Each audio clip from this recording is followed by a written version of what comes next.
My mom told me not to talk to strangers on the internet, but I'm glad I didn't listen. We are the Certified Noonas, your sisters in the love of Asian entertainment. Hi, I'm Amanda. I'm Jessie. I'm Natalia. And I'm Sky. And it's like kind of a really important day. Just kind of.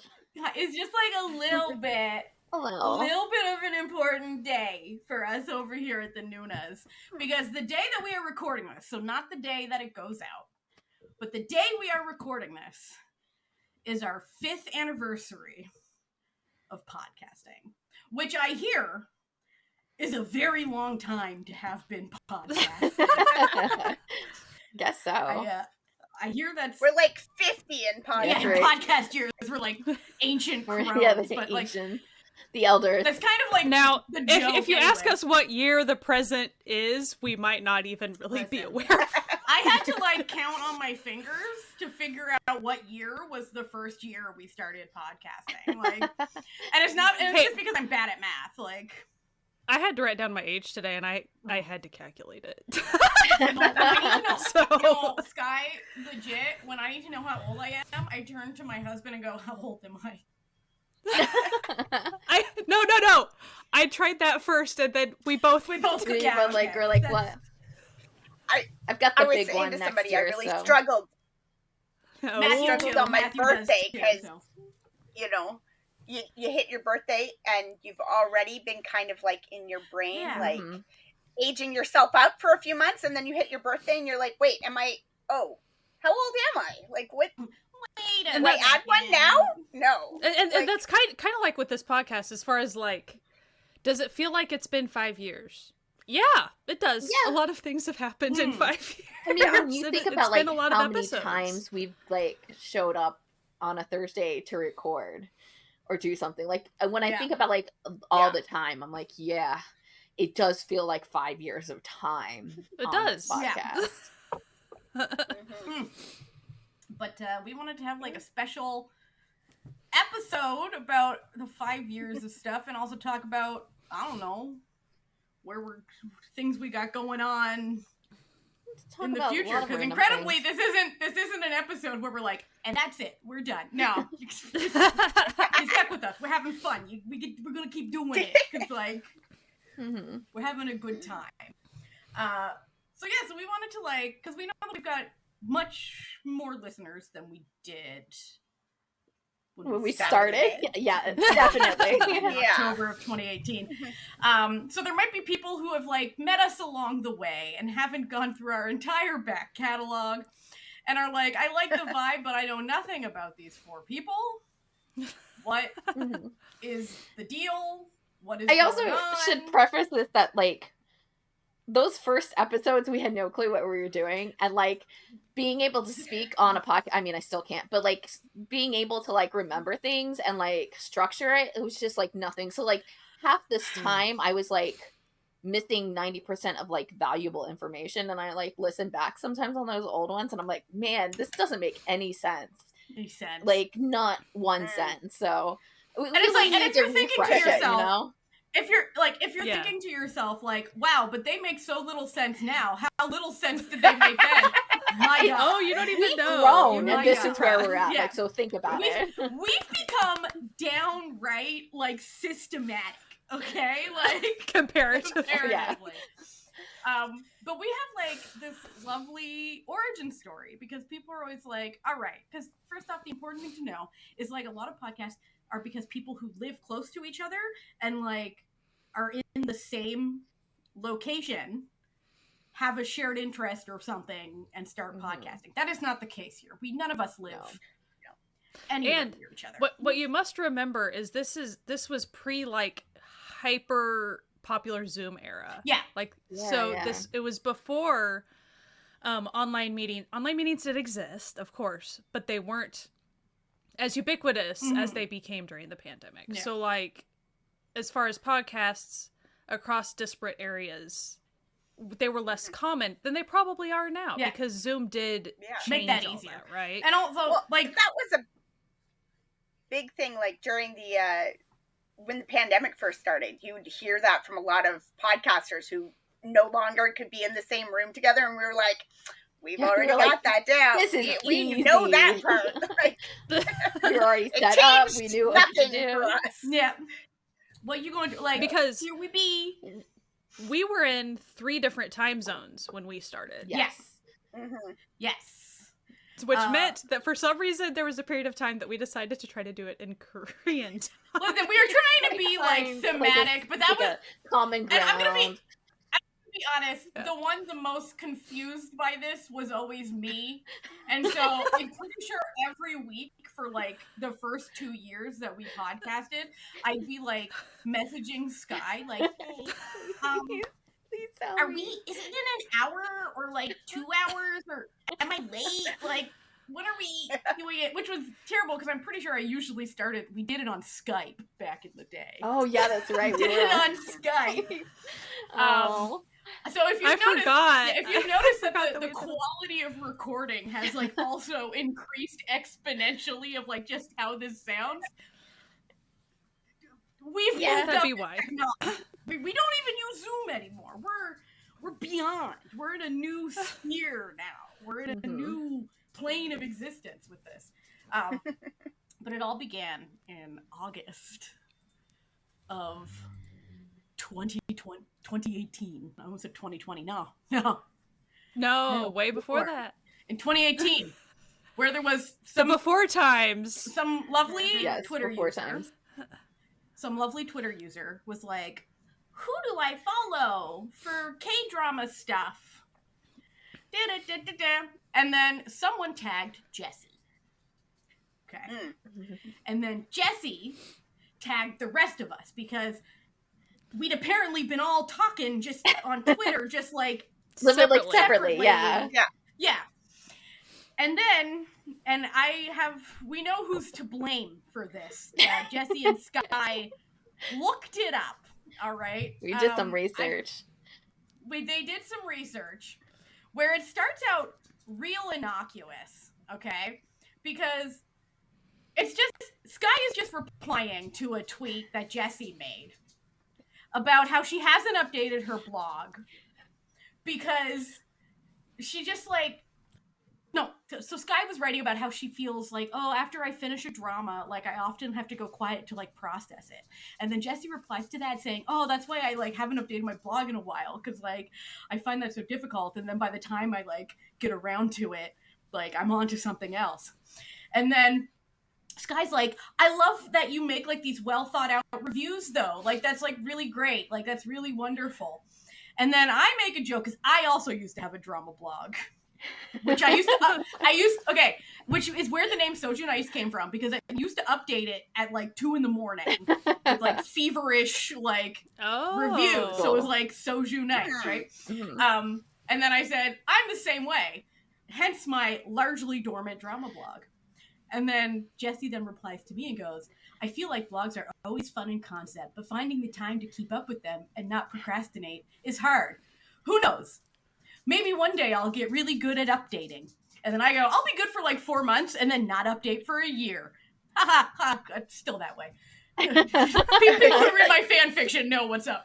And then Jessie, we're like having a full-blown convo on Sky's post here. Like, she goes, I'm really good at doing something like that, or thinking about all the posts I could write that would be fun, but never do. And here's where it then gets a little Natalia. Here's when Natalia takes a turn where I go, I think I'd be better at like a podcast, but my voice is hilariously stupid, so maybe not. And then Jessie says, I'm sure your voice is fine. I forget what I want to talk about fairly easily, but I've always wanted to do a podcast, especially if I did it with others that I can bounce opinions off of and help me remember what I want to say.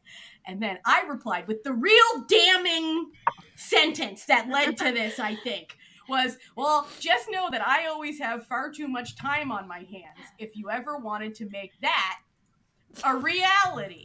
And then it continues on because then Sky gets in on the action.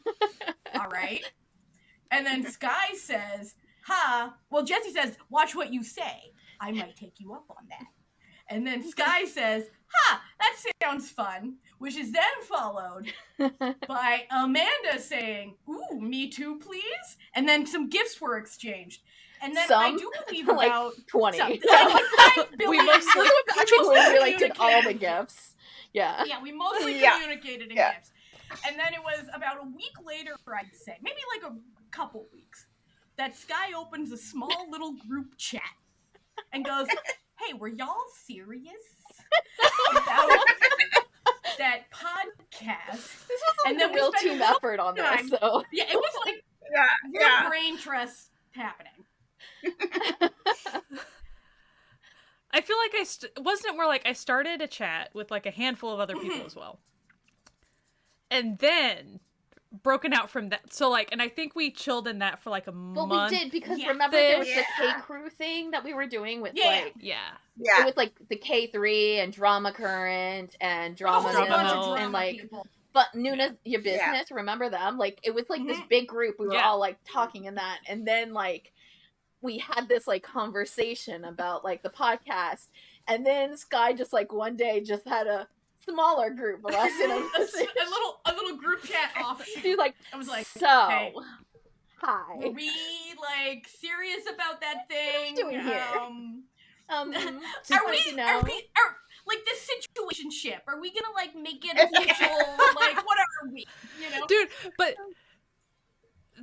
the situationship thing, like the podcast predates even that lingo. Like we're so old at this. Like it was like, that long ago. Situationship wasn't a thing when we started that the podcast. I mean, it was a thing. It just didn't have that term. It didn't have a term yet. Yeah.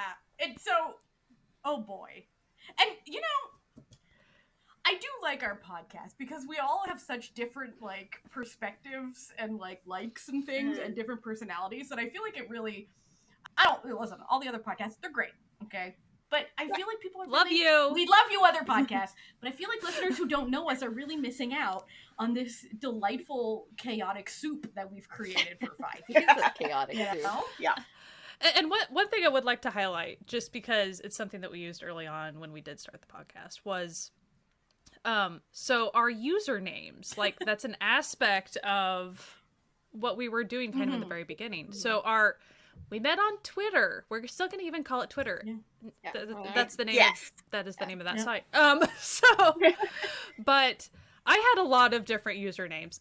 My whole stuff, that's moot. We're going to talk about the other ladies for a second. They all had drinks and their usernames.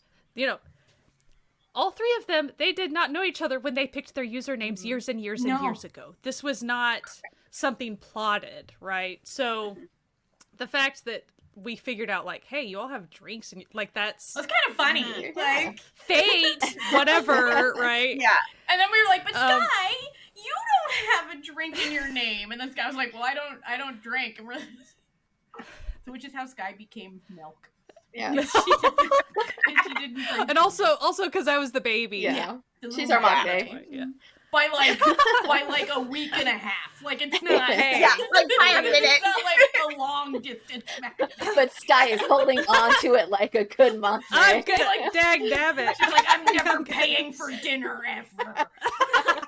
The dinner that we never have physically together. Because we all live in very different locations.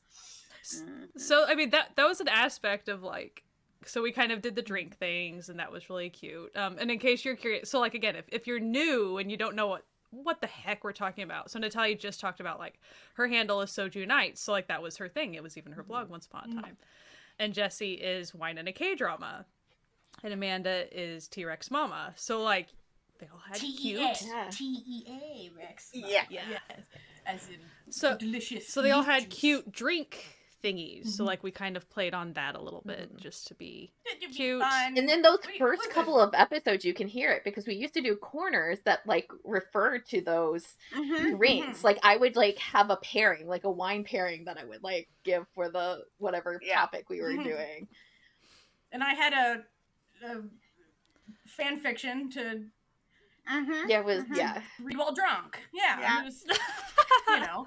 But when we say you don't need to go listen to those original episodes, you can feel free to move. Listen to this right episode, past please. move right past.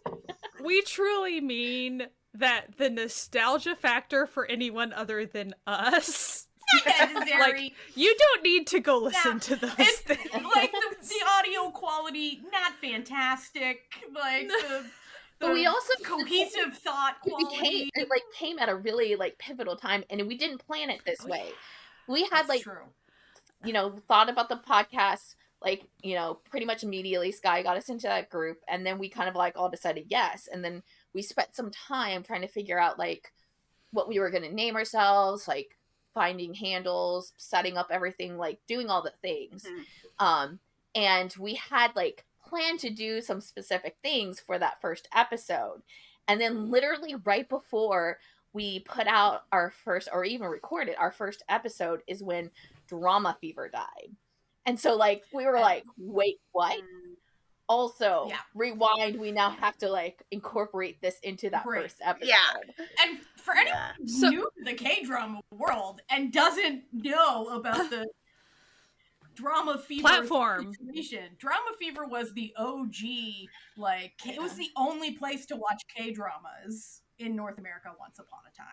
For a while. And then we all had memberships. Yeah. We all had memberships. And one day, literally out of the blue, you went to go log into Drama Fever, and a giant screen popped up that said, Drama Fever's closed.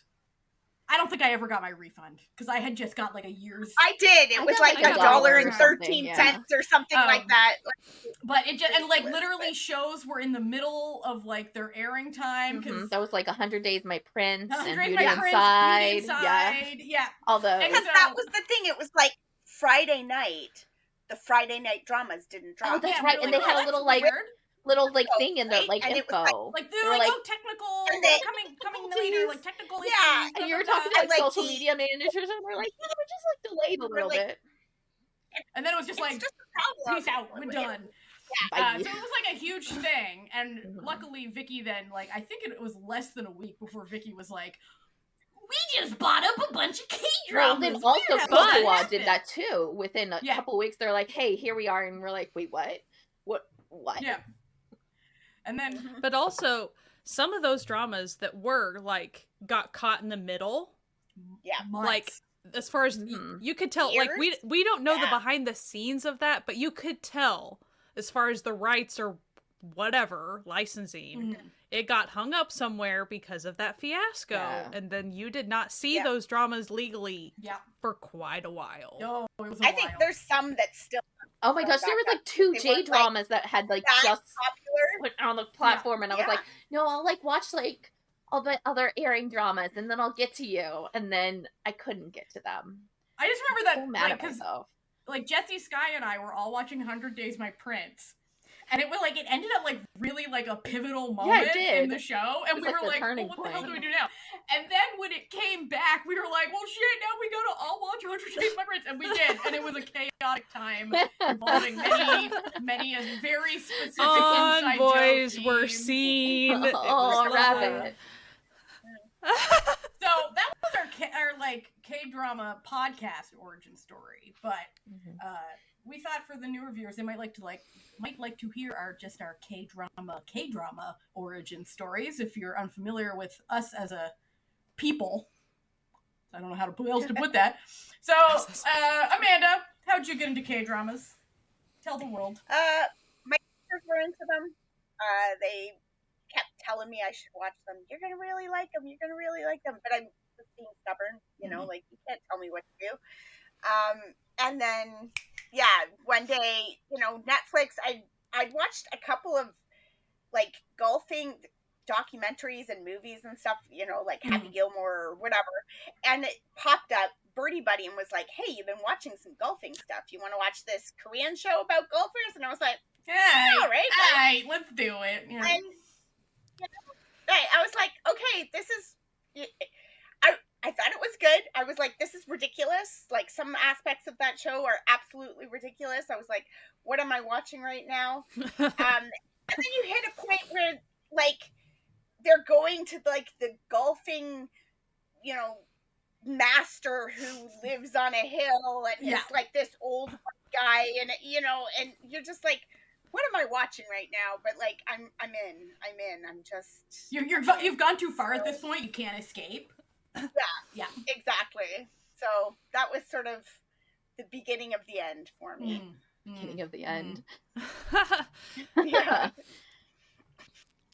So this is Sky for the podcast folks. So I actually wrote this down because it's more convoluted than I had remembered back when we actually started the podcast.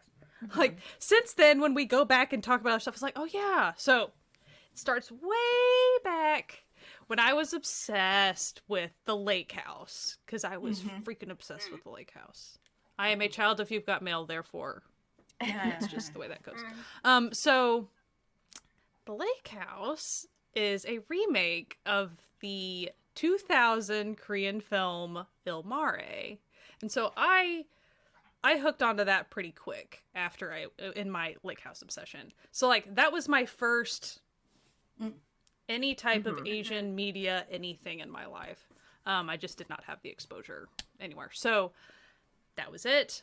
So then 5, 6, whatever years later, I stumbled in my library across a manga series called Library Wars. Yeah. And I read the heck out of that, and I fell absolutely in love.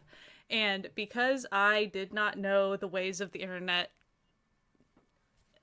Asian entertainment consumption stuff, I then went and purchased on Yes Asia. I went and purchased the anime, discs of the anime, and then the live action movies and stuff. So that was my first brush with like any type of anime, Japanese live action versions of anime, any of that. So that was kind of my second major brush with any type of Asian media whatsoever. And so then after I hit that bump, I pretty much I started watching a fair bit of anime that was available on Netflix at the time. Like I dove into a lot of that looked interesting to me. And so I kind of had like an anime moment, and I kind of got into that for quite a while. And then I think life kind of got busy for me or something. And so then later on, about a year later, is when I kind of stumbled across Taiwanese shows. Don't know why. It just looked cute. I don't know how it got suggested to me. Things happen, you know? Yeah. So then I fell down that rabbit hole pretty quick. I didn't know what I was, like I wasn't used to that type of storytelling or anything, but I was like, this is fun. Like I was just like, this is really enjoyable. This is very emotional storytelling, and I'm really getting a kick out of that. So, and then I kept seeing people go, K-drama this, K-drama that, so eventually so my bridge, I always call it my bridge. So I was really into Fabulous Boys is what it was called, which that is the Taiwanese remake of the Korean drama You're Beautiful. So boy band ridiculousness, just really, really, really silly with really good music. Oh my gosh. So it does it actually does have legitimately good music in it. So I had a really good time with that, and that's how I kind of then started going, oh, K-dramas. So like everyone's been into K-dramas, and that's what then got into that. And then branched out from there. But as far as when I met you ladies, it was only, I don't know, I was only 4 or 5 months into my drama watching. And look how passionate she was about it. So And she then was as like, far I as- need to talk to the world about it. As far as like, pretty soon after that, I watched a couple of K-dramas. One of the handful first ones. Even when I was watching Taiwanese ones, I was into soundtracks a fair bit. I was trying to find the soundtracks on iTunes at the time. That's what I was into. Woo! Buying them. Crazy. Soundtracks, and then that eventually led me into K-drama soundtracks, which then I started going, what's this K-pop thing? Let's see this K-pop thing on YouTube. Right. And then there was Big Bang, and there was TVXQ, and there was Super Junior, and that was just really important. Very important. And then, so like, I was pretty transfixed. I was like, this is all really neat, but it's not like I hit my, oh, that's my group that I'm gonna just like really, I was more like, this is all just really cool. Like I was just kind of all over the place. But then I watched Astro, and they were just super cute, and so then that's the end of that story. Yeah, so really. that was the beginning of how to be a K-pop stan, and then what got me onto Twitter in the first place. That is, I needed to get some more Astro news, so that is what actually shoved me onto Twitter to even then start. So then I started actually talking about Astro first on Twitter, and then later on started talking about K-dramas a little bit more. So that it kind of came back full circle when I started talking to you ladies more, and then the podcast and everything. So how about you, Jessie? Well, I was originally an anime kid in high school, and this is like how I remember Natalia and I first like started talking, because we were talking about being anime kids in high school. Like I remember that like very clearly. So I was like into anime like high school and college. I kind of like dipped out in college because, college start to like, do other things. And I was a double voice theater major, so I had no time whatsoever, like nothing. But like I still like kept up with the music. Like I was really into J-Rock and Visual K and stuff. And through that, YouTube decided to play me a group that I just like got addicted to one day. And that's a little group called Double S 501, if you've ever heard of them. But like for a while it was just like I was listening to them. I wasn't really doing anything with like K-dramas or anything. I was watching their variety shows, and I knew they were in K-dramas and stuff like that. But it wasn't until there was like this one like time in my life when I was like, Jessie, if you kept up studying Japanese since high school and right now, you would be so far advanced in your like studies. And like, what are you doing? Why didn't you do that? And so then I like broke and was like, I'm going to study Japanese now. And I had no money. So I was going to study by myself with like books. And so I was like, okay, I'll just like start watching anime again. And I was like, well, you're going to have to watch some J-dramas to, supplement as well. And then I realized that's just how it goes. It really is how it goes. I mean, like you just immerse yourself, right? But I did not realize that J-dramas were going to be so hard to find at that point. I did not know that part.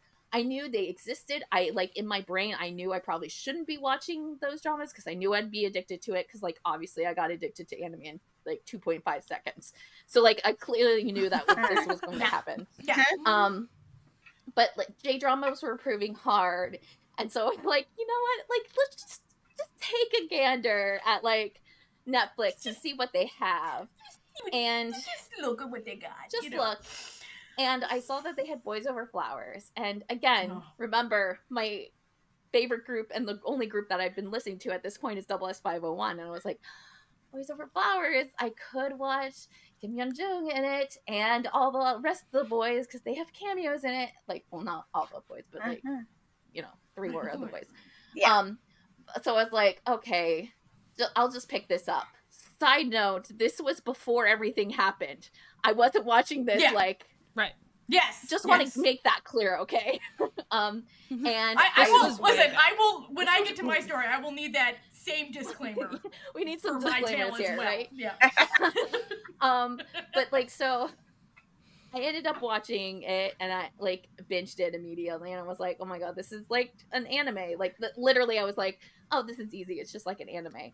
I binged it and then I could kind of continued on his like dramas and then just started kind of like at that point also started to branch out to other things. And like in the very beginning, I wasn't one of those people who like watched a bunch of stuff. I just binged in a couple of days.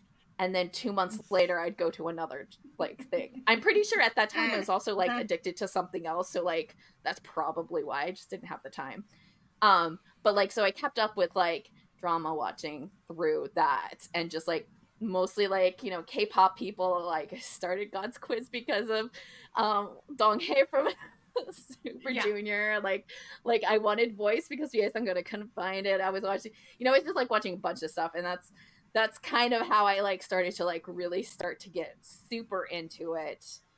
And then I was just like watching by myself, making my coworkers listen to like synopsis of like K-dramas, and they're like, I don't want to be here anymore. And I was like, you know what? I really should start a blog or something to like talk about these dramas. Like I can't do it. And then a couple years later, I then finally started the blog and then the Twitter, and that just, here we are now on a, like 5 months later after that, a podcast or something like that. Like, yeah. So it was a journey, a very long journey through, and it was technically through K-pop, but kind of not really. Like it's a gray area. It is, but it isn't. Also really was obsessed with Pump It Up, which is the Korean version of DDR. So like there was no way I wasn't going to go into a Korean path. Like even though my like start was like in a Japanese path. So mine is somewhat similar, but diverges at some point. I too. To be specific, it's Natalia. Oh, it's Natalia. Sorry. Yes. Hello. It's me, Natalia, the second to youngest. I too was an anime child, raised by anime. Except that I didn't have a TV with channels because I lived in the middle of nowhere. So I had my sister's very inappropriate for my age range anime DVDs to watch. That's what I got to watch, which was, let's just say, the age I watched Ghost in the Shell was not the age that a child should watch Ghost in the Shell, you know what I mean? But I digress. When I was in high school, I was also the darling of the nerd group of the, those awkward D&D playing fellas that are in every high school who are really into, like, anime and call each other senpai and stuff, even though they're, like, the whitest people you've ever met. They loved me. So they used to bring me J-pop and anime DVDs, so I got to expand my anime J-pop situation. Then I go to college and I get like really into K-pop because I used to just listen to it and I was just sad, and Big Bang had just debuted and Girls' Generation was gonna make you feel the beat, you know what I mean? Like we were I needed something. You needed to feel something. I needed to feel alive to get me through the day. And so I was like really into K-pop. So then I actually just like was like super into anime and K-pop for a lot longer than a while. And then I get married quite young. I got married at 21 and for cheap tuition. That's another story. And then my husband gets transferred to Halifax. So I moved to Halifax. I'm not in school anymore. I don't have a job because I just moved across the country. I don't really know anyone except for 2 other people like that were my friends from high school. And I'm just like, what am I going to do? And that's when I got really, really sick, like really, really, really sick for the first time, like unable to leave my house sick. Because for anyone listening who doesn't know this, I have a long-running severe chronic illness that prevents me from living a normal life, which is why this podcast, fantastic for me. And so I was like just sitting at home in bed being just a miserable little cretin. And then I turned on Netflix and it was like, hey, you've been watching a lot of anime. Like, you all right? You know, like things look like they're not going great for you. So here's the show called Boys Over Flowers. All right, let's make it better with Boys Over Flowers. Okay. I mean, to be fair, that's a good anime Boys Over Flowers. That's true. That's true. It makes sense. So I watched this show. All right, and I distinctly, because this is what I'm about to tell you tells you pretty much all you need to know about my personality with media. I watched it and went, that was so terrible. It's not possible that all Korean shows are like this. I need to watch another one. But keep in mind, I was also like binging. Like I was feral for that show. I was like, all right, next episode. But at the same time, I'm like, this is terrible. Yeah, next just episode. Keep going. You're like, what? So then, at the time, the next drama it's no longer on Netflix anymore, but the next drama recommended to me was Shut Up Flower Boy Band. Oh my gosh, what a lucky 180, okay? Wow. That drama to this day is incredible. Footnote in case you're looking for it, it is on YouTube. It is on YouTube. So you can watch it for free even. But when I tell you, I was like, I think it's on Tubi now too. Probably, yeah. I was like, holy shit. I was like, this drama was fucking fantastic. And then I also said, you know what? Okay, I really liked the main guy character. I thought he was a mood. So I'm like, I'm immediately going to go on the internet because I got nothing else going on in my life. So I had a little tiny like mini laptop at the time. You remember those little tiny like micro laptops? I had one of those because I could keep it on my lap and it wasn't too heavy. And I was like, I gotta look up who starred in that. And I was like, okay, Lee Min-ho. So I was like, all right. So then I'm like, what other dramas has Lee Min-ho and Seo Joon been in? I was like, all right. And then that led me to Drama Fever and bing, bada boom. And away we go. And it was not long before I became the reigning champ of the universe of having watched too many dramas for an insane human being. And so that's how we got into dramas, everyone. So yeah. Wondering. And then I watched. I can tell you how I got onto Twitter because I forgot about that part. Then I watched a little drama called Virtual Bride. And I love that drama so much, even though it's objectively not that good of a drama. But that didn't deter me from loving it, because I also loved Sistar, which is, I was like, okay, well, Sistar, she started it. I'm like, it's not good, but I love it. That I was like, I got a blog about this drama, which is why I started the blog. It was because I love Virtual Bride so much. And then I was like, well, I'll go on Twitter and see if other people like K-dramas. And then... I spent a couple of years on my old account, on my old Twitter account, just like talking to no one about Twitter. I was just like, dramas and stuff. I just yelled at the void. I was literally just like, there was a couple people I worked with on there, and that was like about it. Like just theater people, that's all. And I was like, maybe I should actually find people and like have a dedicated K-drama account. I was similar. It was like I was on Twitter for a couple of years, and I only used it like once a year. When I started it for roller derby stuff, and it would be like once a year, it was roller derby world champs. And I mean, it's world champs. You're talking to people in New Zealand and all over the world. And we would, live tweet chat while you're streaming the shows. And then, it was like really into, I think it was Scarlet Heart Rayo or something. And I was like, I have to talk to people about this. And it just, that somehow something clicked in my brain and went, if there's people on Twitter talking about roller derby, there's probably people.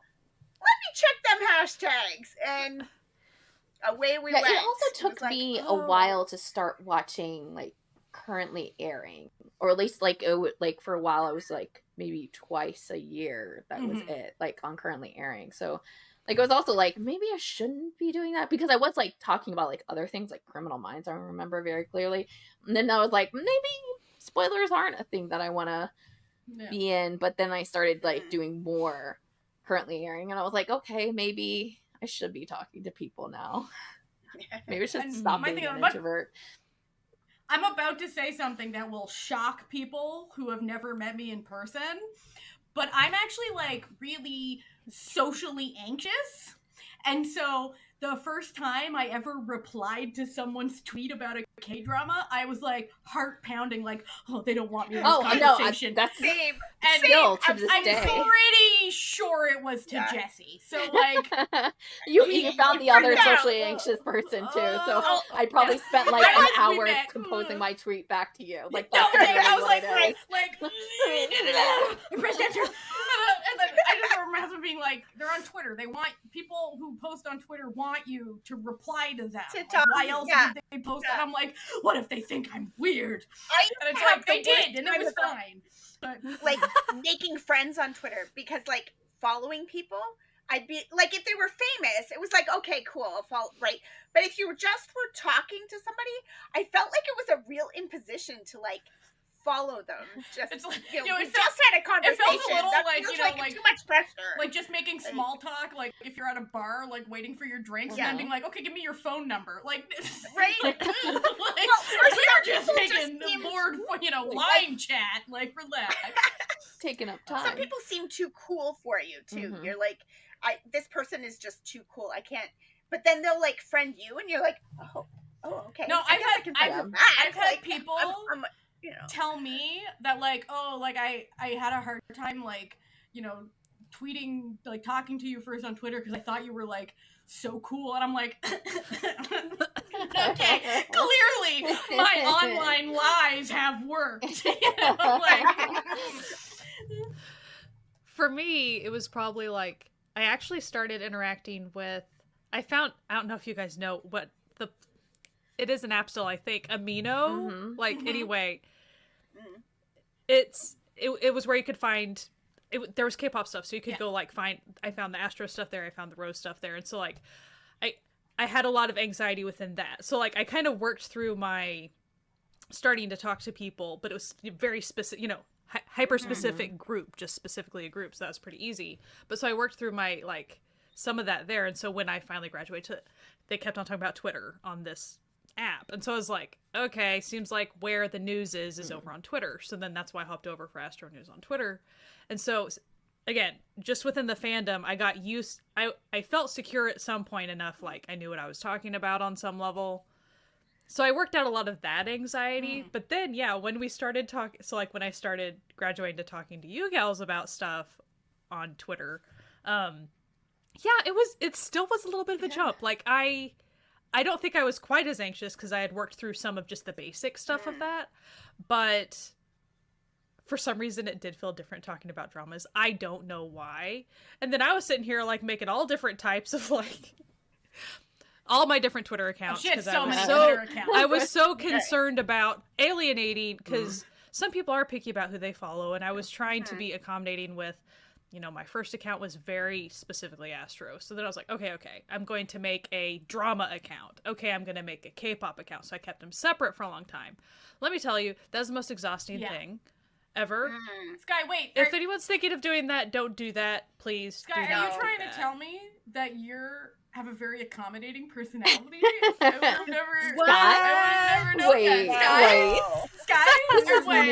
To me. So this accommodating personality took years to figure out. I was expending too much energy having different accounts for everything. She so I was like, baby. Here's my main account. Thank you very much. I'm not playing that game anymore. I don't remember why I friended Sky. She probably like mentioned in a drama that I liked when I was just like keyword searching one day or whatever.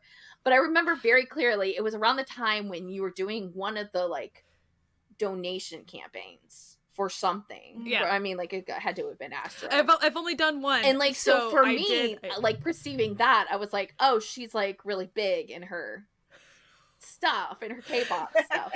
Like, because she was, like, actually, like, heading up an actual fundraising thing. So, like, I don't know why I, like, clicked on your profile and said friends, but, Yeah. But since I was so deep. Like, watch the same things. Yeah, and so, and at the time I was doing a little bit more, I was doing like screenshots of shows, and then like, I would usually just do it like the joke ones. It was mostly jokes. It was like, this is a funny look, or this is the funny pun. I was always about the pun. Imagine that. I'm still about that. So anyway, that's how we all started. Just looking back, man. It's been a while. Yeah.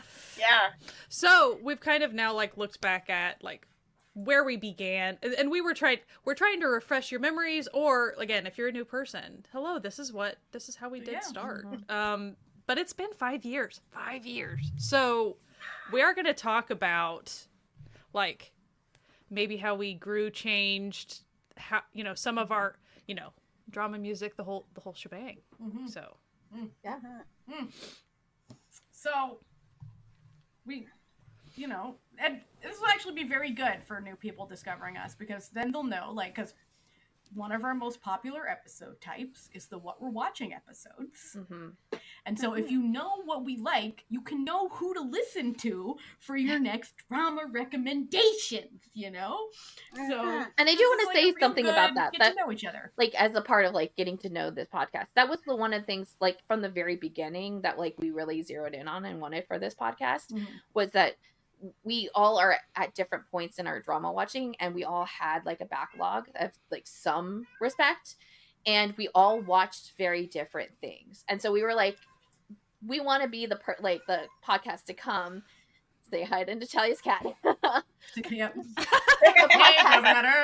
Like to like come to get a variety of different like genres and countries and takes on things, because like then you could find something for you, because Like, I felt that, like, sometimes it was, like, you get into these, like, where it was, like, a specific thing, and that's, like, so totally cool. But if you're looking for new stuff, or you're a new drama watcher, you kind of need, like, some guidance. And that was, like, something very early on. We were like, this is what we want our podcast to kind of convey. Just, like, us hanging out, talking about the things we like, but, like, also we're just, like, vastly different, even if we do watch a lot of the same stuff.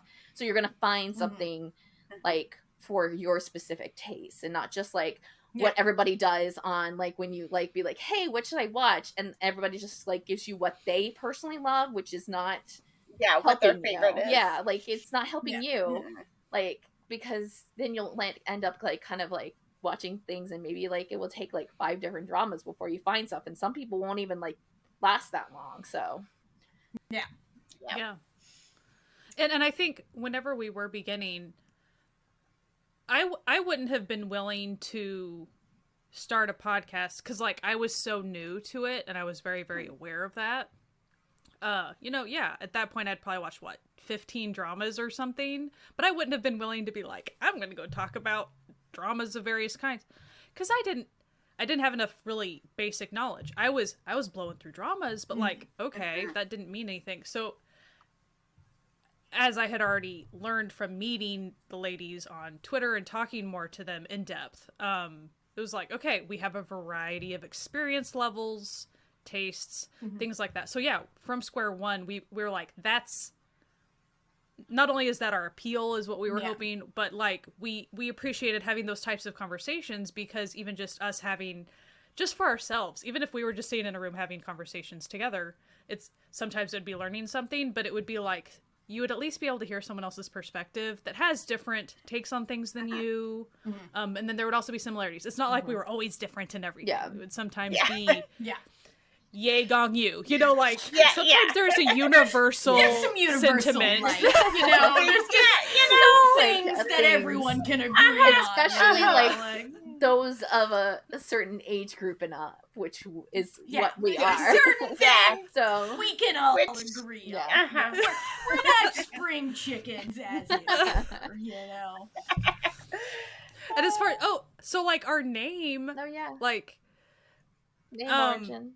So some people wonder not only where did it come from, but, like, if we're even aware of, like, what Noonas means. Yes, we are aware of what Noonas means. Does that mean we're fluent in Korean? No, we're not fluent in Korean.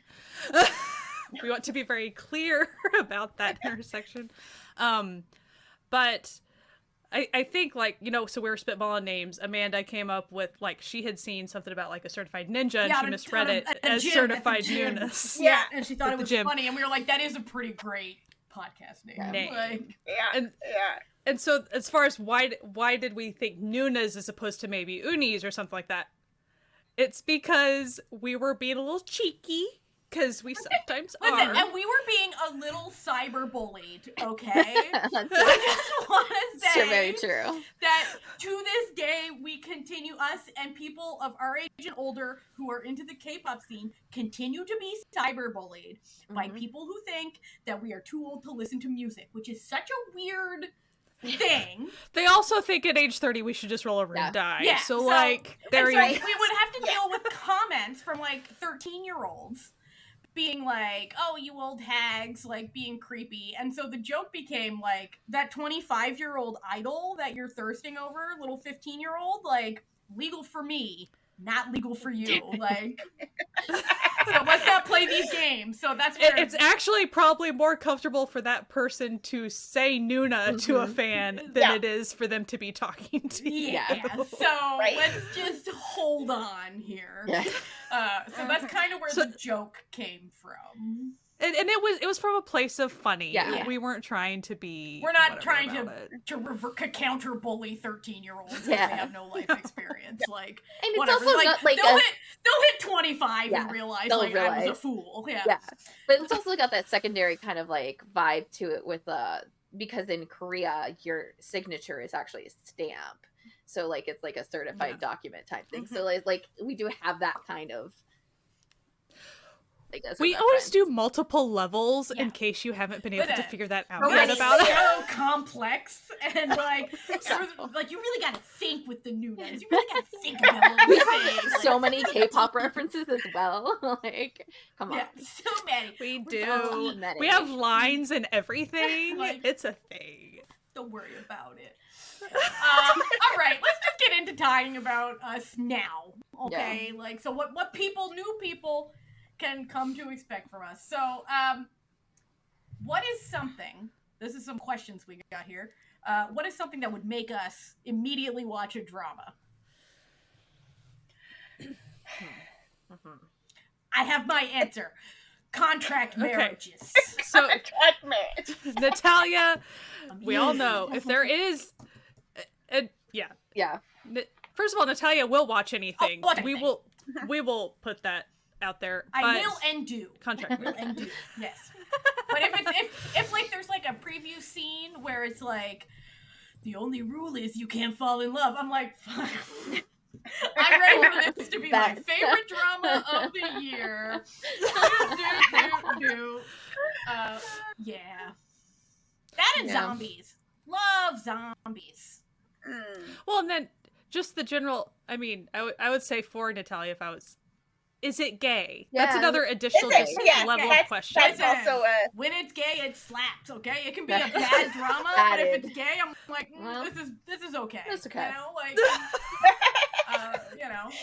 Yeah, I'm definitely genre based. Yeah. Like if I like see that it's a crime or a thriller, I'll probably definitely like look into it. But also like if you're gonna show me like a really emotional, really sad, really devastating, like mellow, I'm like here for it. But alternatively, I will also take a really boring, mundane slice of life as well. Like I'm at the extremes on everything. Yeah. So those are like definitely the ones. I also probably and that's Jessie, by the way. Yeah, you should already know by now. But this is for the new people. This is for the new people, Jessie. I'm sorry. But also me, Jessie, I like do follow some actors. Like not a lot. Like I'll drop anything. Like I will. Like I drop everything. But I do follow some actors pretty closely, and I like if Dory. You know, he's a Japanese actor. If he's in a drama, I'm probably going to have watched it or have watched it already. Like, let's just be real and honest with ourselves. Or like any member of 2PM is in a drama, I will at least watch one episode of it, even if I know for a fact. Yeah. Like, I knew that King Land was not going to be my show. Did I watch at least one episode? Absolutely. Like, duh. Of course you did. Yeah. Mm-hmm. You gotta just try, you know? Yeah. So this is Sky. I mean, I'm going through a couple of eras on the actors thing. Currently into Ji Hyun-woo and Nam Kyung-min. Of course, I am. Anyone that's been vaguely aware of me lately, that is what I'm doing. But as far as in general, if there is time travel, I will watch it. Yeah. I don't know why, but probably. And then this is a difficult thing to ascertain before really getting into a drama, but if the drama has quick-witted, very well-speaking characters, like witty, I'm gone. Like, I will... So it often becomes lawyer shows or kind of con man show, like, which... These are all different occupations, but as far as if you break down the type of the type of dialogue and the character, like that type of, it's not quite schmarmy, but it's almost. It's borderline schmarmy. For some reason, I'm always all about that Robin Hood type stuff. As far as like, fight for the little guy, go do that. I'm always really down for that. And then introverts of various stripes. Yes. Even if I don't watch the whole show, I will go check out that introvert character because I appreciate the representation, but also there's a lot of different versions of introvert, and I think it's pretty freaking cool. And some shows are going to be like, this is an introverted character, but usually it's not like presented like that. It's just pretty obvious as far as the way it's acted out and stuff. So that's my catnip typically. Oh, and like Sean will like, I'll go watch anything because like, yes, of he's your course boy. I will. He's your So boy. that's He's that. your man. But He's your fella. Well, for me, definitely sports dramas. Like if they're dramas about a sports team or about an athlete who's been injured and now has to go into the workforce, or whatever. I like sports dramas. I just do, and so that'll definitely draw me in. But like Jessie said, like I'll drop something too, like in a heartbeat. If I'm not feeling it, I'm out. Yeah, I drop it first but episode that too. will I'm like, bye. catch my I don't drop I shit. used to give them more of a chance, and now I'm like, Too many dramas in the not world. feeling it. Bye. Too many. I'm out. Exactly. So, the other thing that will draw my attention will be a good Noona romance. I really enjoy a Noona romance, whether it's like a light fluffy rom-com or one that's got a little more depth to it. I just, something about the older woman and the younger guy and the power dynamics there that are not so wildly imbalanced as you get in some other stories. If it were reversed and it was like the 40-year-old boss and the 20-year-old intern, and you're like, ew, but like somehow when it's a lady as the boss, it's different. It's less different, annoying. okay? It's It's different. different. It's just different. different. I mean, women. ladies, that's all we have to say. Yeah. So yeah, those are and the other thing, it's sort of like I like the weekenders and the dailies and stuff. I love good solid adult sibling friendship relationship, like where they love each other and they have each other's back. And sometimes that means cousins who were, raised in the multi-generational household or whatever. But if they like each other, and even if they're like fighting but they have each other's back, like I love that. Give me more. It sort of has the vibe. I have this one sister who I was being bullied, and then she was always mean to me. But then she went up to my bully and punched him in the face and said, "Only I'm allowed to be mean to my sister." That's the vibe Amanda's looking for, right? Yeah, there. Exactly. We also all love Found Family. Love it. Oh. Yep. It's like... And even... So sometimes maybe... There are some dramas that maybe the Found Family isn't the whole emphasis of the entire show, but like it might just be like within a couple of episodes it kind of emphasizes that.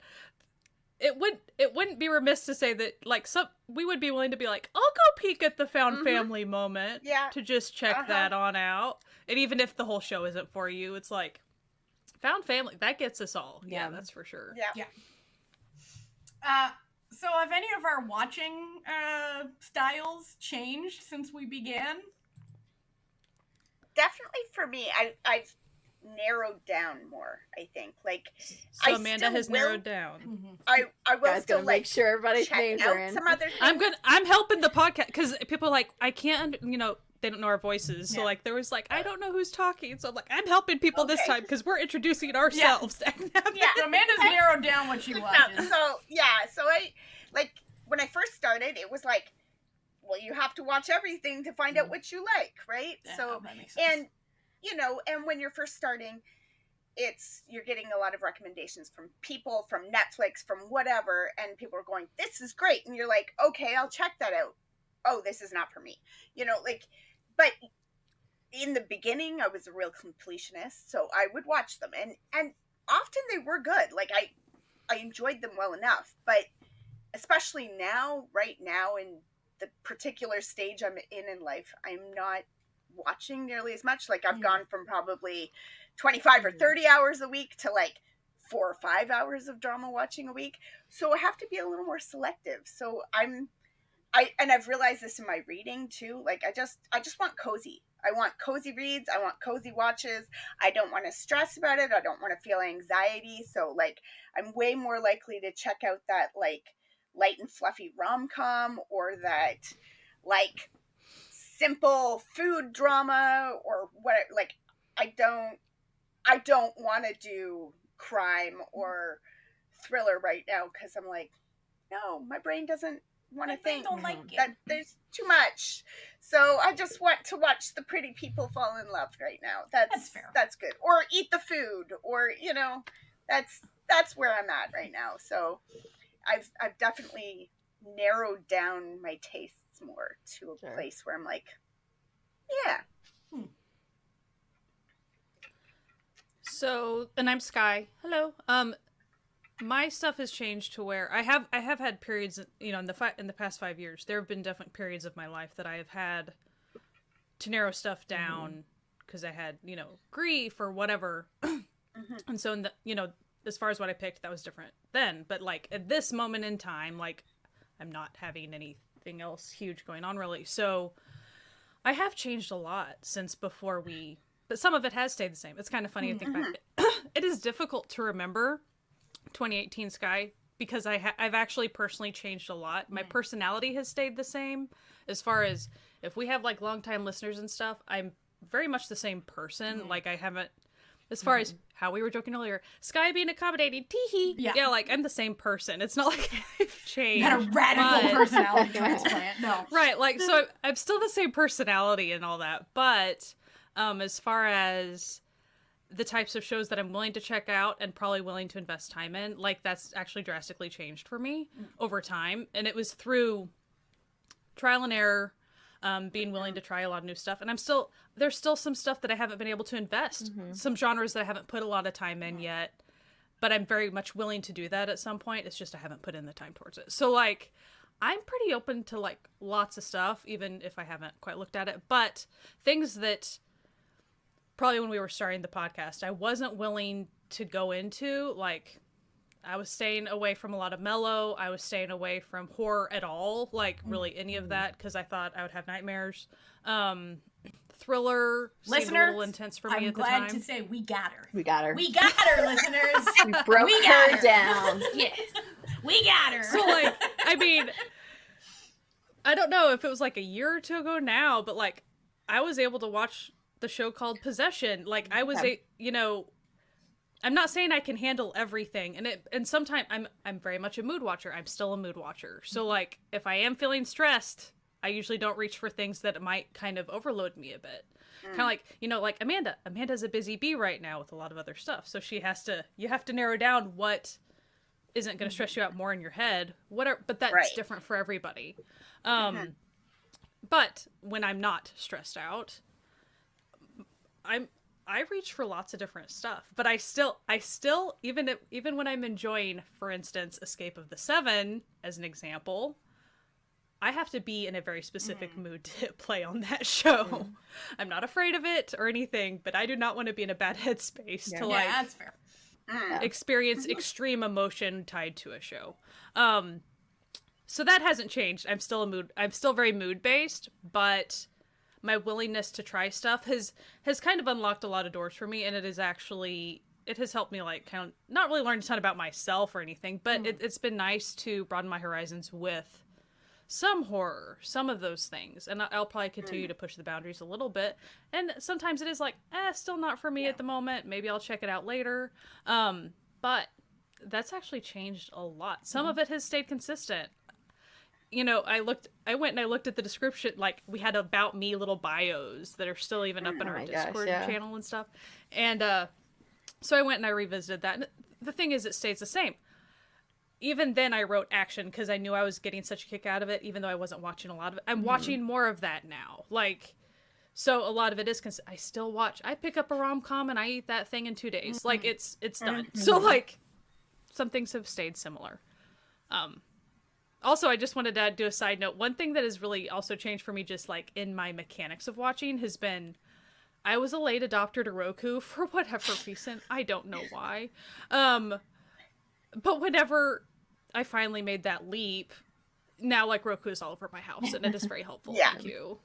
And I figured out how to like watch it with headphones. Like I have the Rokus that have headphones with the controller, but then also I figured out how to do that with the little Bluetooth earbuds. And I figured that's out this year, made my life completely different. So living large. Happy Sky right now. Yes. How about you, Jessie? I definitely changed, and I think a lot of it actually had to do with the podcast. Just because especially in the very beginning, I was the main editor. So a lot of my... For a long time. Yeah, like the first 3 years. So I... 3.5 almost, yeah. Worked full time, and then I would edit the podcast like during the weekends or whatever, and then we'd also have a recording time. And we didn't really live stream much at all then, so that wasn't a thing. But like I had to because my like time like was just different. Like I couldn't. And then also kind of like watching things kind of for the podcast, not necessarily like specifically like, oh, we're gonna review something, but like watching things with the intention of like, okay, this actually might be like fun to talk about on the podcast, as opposed to just like watching something like mindlessly and just not even thinking about that. And also in the very beginning, one of the things that I used to do, I was always into like K-pop variety shows, and I used to watch a ton of that, and not just like specifically the groups that I was like hyper fixated on. It was just like generally like I would watch stuff. I don't really do that anymore. I also like always had a set of like variety shows that I watched weekly that I don't watch anymore, and it was like a weekly thing for me. So I was always watching Running Man and I Live Alone and all the stuff that I just didn't do. And I think that might have also been part of the like taking time out of my weekend to edit. But like in terms of like things that I watched then and now, I didn't really change that much. If at all. I might have been, I'm now better at describing what I meant when I said something before. Cause like sometimes like I like be like, I said that, but it now like after having to be on this podcast and describing things, that's not what I meant back then. And I can see where someone would like interpret it a little bit different, like as a thing. But I am also just that type of person where like I still watch the same shows that I watched when I was 12. So I don't there was probably not going to be ever a time where I'd like change drastically, because that's just like not how my like brain is like hardwired to do. And then like of course like in the past couple of years, like I've just not been watching as much in general, and that's just because of life and stress and everything. So that's like outside of like anything, so I don't really count that as this like change, because it's like an outside change that I couldn't do anything about COVID. I couldn't do anything about like it, you know, completely ruining everything, you know. So like that's different, but like it's not like a natural, like it just naturally happened to like change this way. There are more Japanese dramas now to watch, so that's fun. Blessings upon us. Blessings upon us. So that's like a thing. And I guess I like, well, I was willing to watch romance J-dramas back then too. I'm still like, romance still is not really my thing, and it has to have something else for me to like love about the drama before like the romance couple hardly will ever be a thing for me. Like, like Happiness is probably one of the only ones I can be like, I was into that couple. Like, don't even. We can't stop talking about Happiness, Jessie. I know. We can't do it. We still haven't done. We did an episode. We recorded it and we messed up. Listen, it got lost in the technical digital difficulties. files. One day. Don't worry. One day. Yeah. One day we'll redo it. Okay. Yeah. We'll redo it. But I do miss watching as much variety as I used to. I really did. That was kind of like the fun, just like chill out.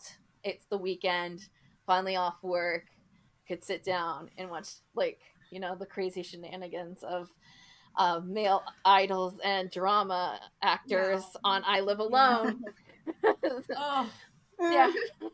But one thing I do want to point out about how our podcast changed a little bit over time was, we do themes and things, and I'm not saying that we won't go out of our way to watch something that we think is just good for the podcast and maybe we're not personally super invested in, but we've learned over the years to try to make the episodes kind of more catered to us, to where we're either double dipping our interests a little bit, or we're already, as far as, hey, we're already personally invested in wanting to check this out, and hopefully people would want to listen, you know, like, we try when we can, we try to do ourselves favors and not overwork the watching too Yeah, much. yeah, Whereas in the beginning, we are going to do this theme. It's super hard because you want to do the themes and you want to do everything because you're also like, even if we say that we're just doing this podcast for us, we're not doing this podcast for just us. There's people listening, and you want to make something that people will want to listen. For 5 years. Yeah, like, and like also,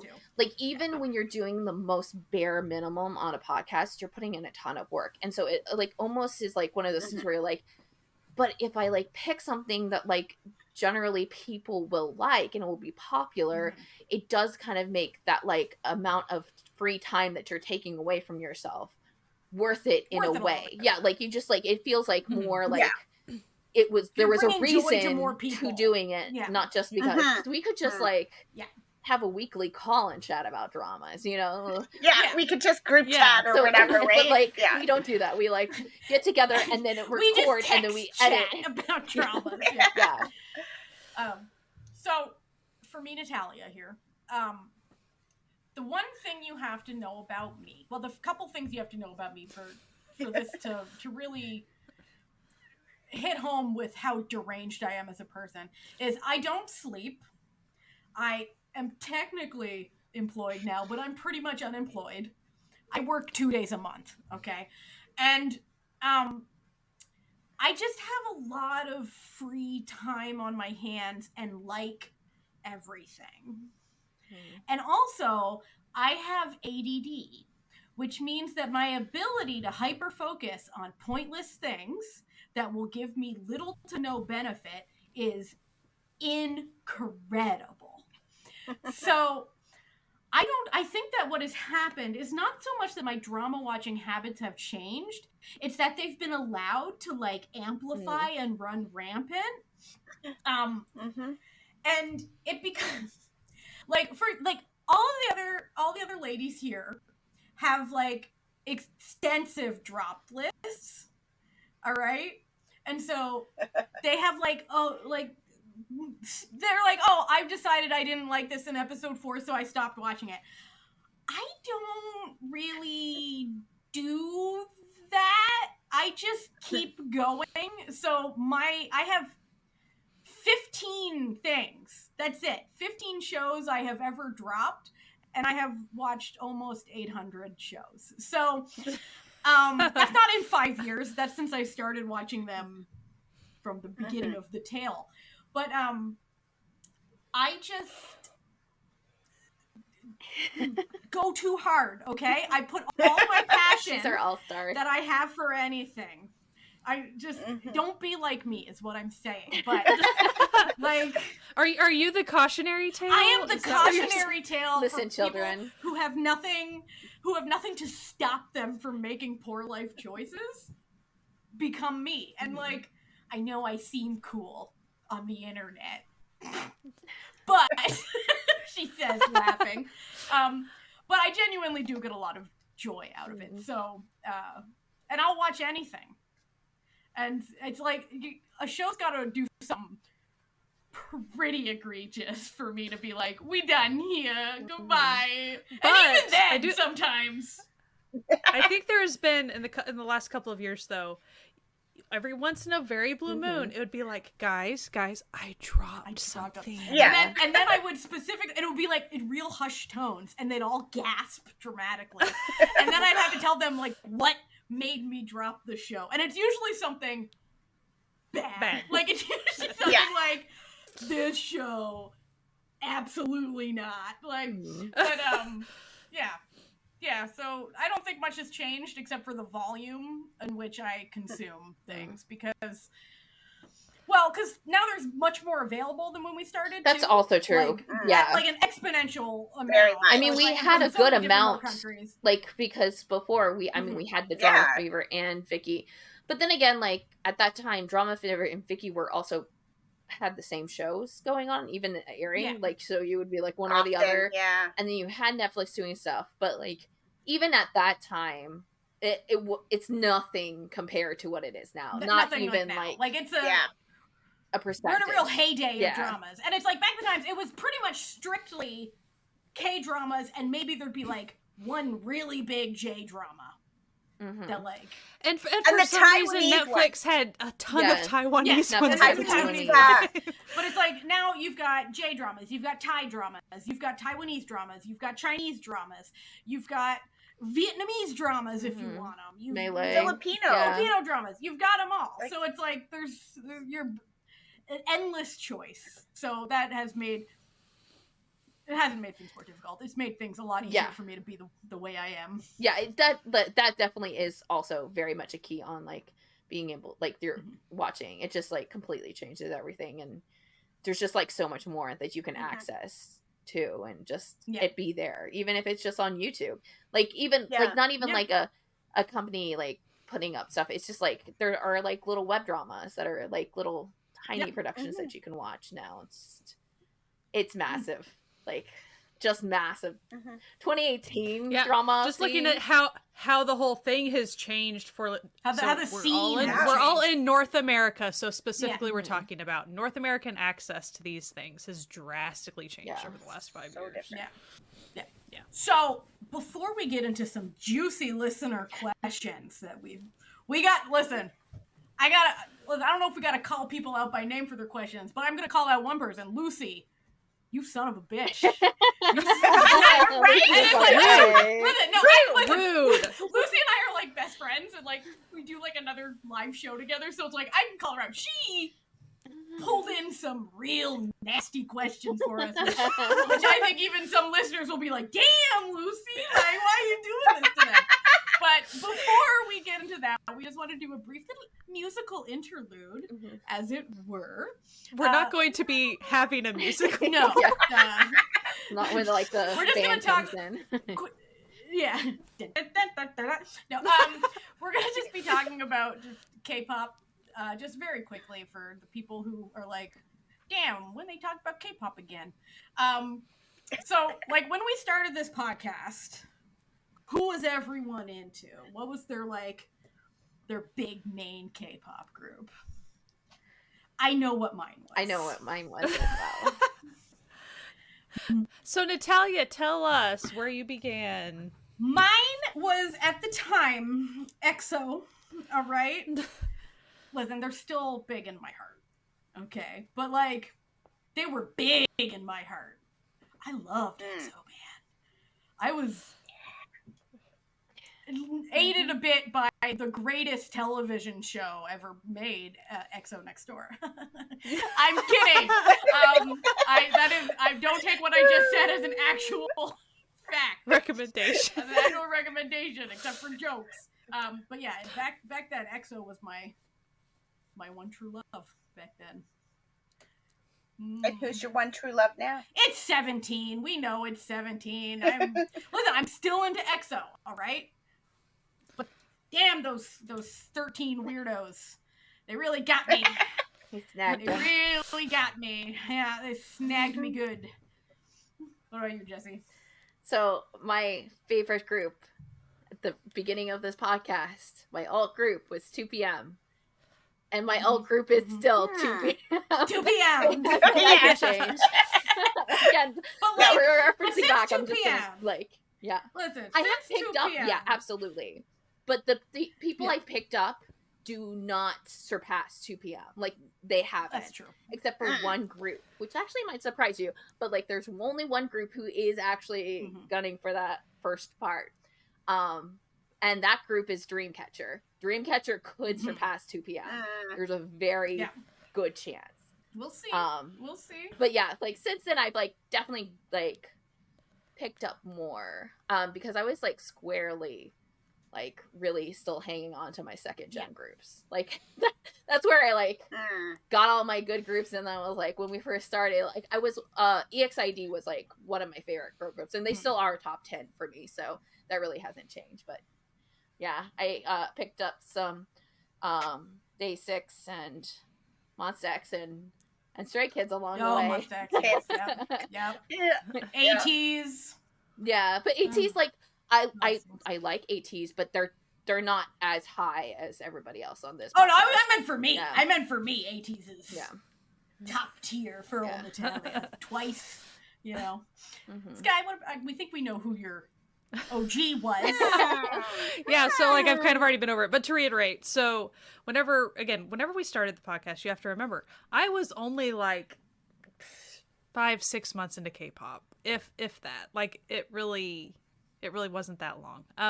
But I was a busy little little bee within the Astro fandom at that point. So Astro is still an alt for me. I do have a handful of alts as far as the way I label that, I guess. Everyone views this stuff differently. Yeah. So like I'm just saying, listeners, do not come at me with like your however you think. Anyway, we do it differently. I have lots of people in my little alt group. So as far as when we started, Astro was definitely what the main I was listening to, but The Rose was also very much in there because I had really gotten into them. And then just a couple of months into the podcast, back in 2018, I fell pretty hard for In-Flying. That was a big thing that happened. So as far as now, and that was really, I was listening to a ton of other stuff, but like those were like my main people I was focusing on. So now we got Astro, we have In-Flying still. So like that's not changing. But then we've had a lot of alts. Listen, we've had a lot of good stuff. You just have an open heart, you know? And you just need all the more love you give, the more you can receive. That's true. You get now you're guaranteed comebacks every month, you know? Every week almost. You are guaranteed to never have money. Yes. That's true. So we already mentioned Astro and In-Flying. So then you have Pentagon, ATEEZ, Ace, Dreamcatcher has been mentioned, Plave, One Wee,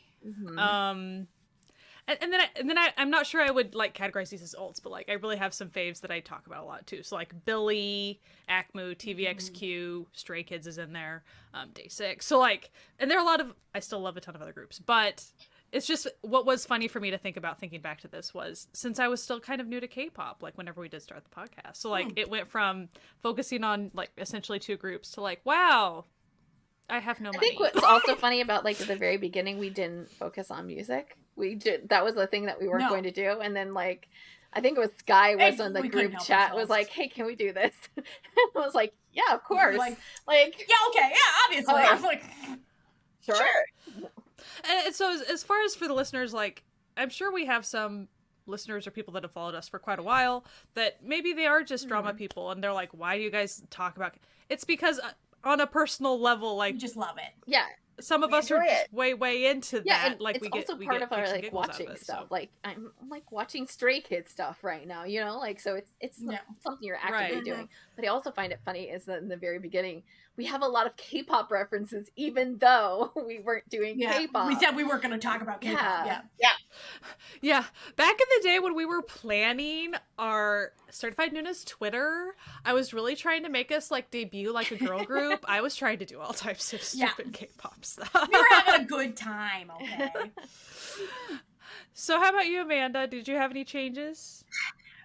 Big ones. Because for me, back when we started, my alts were Big Bang, CN Blue,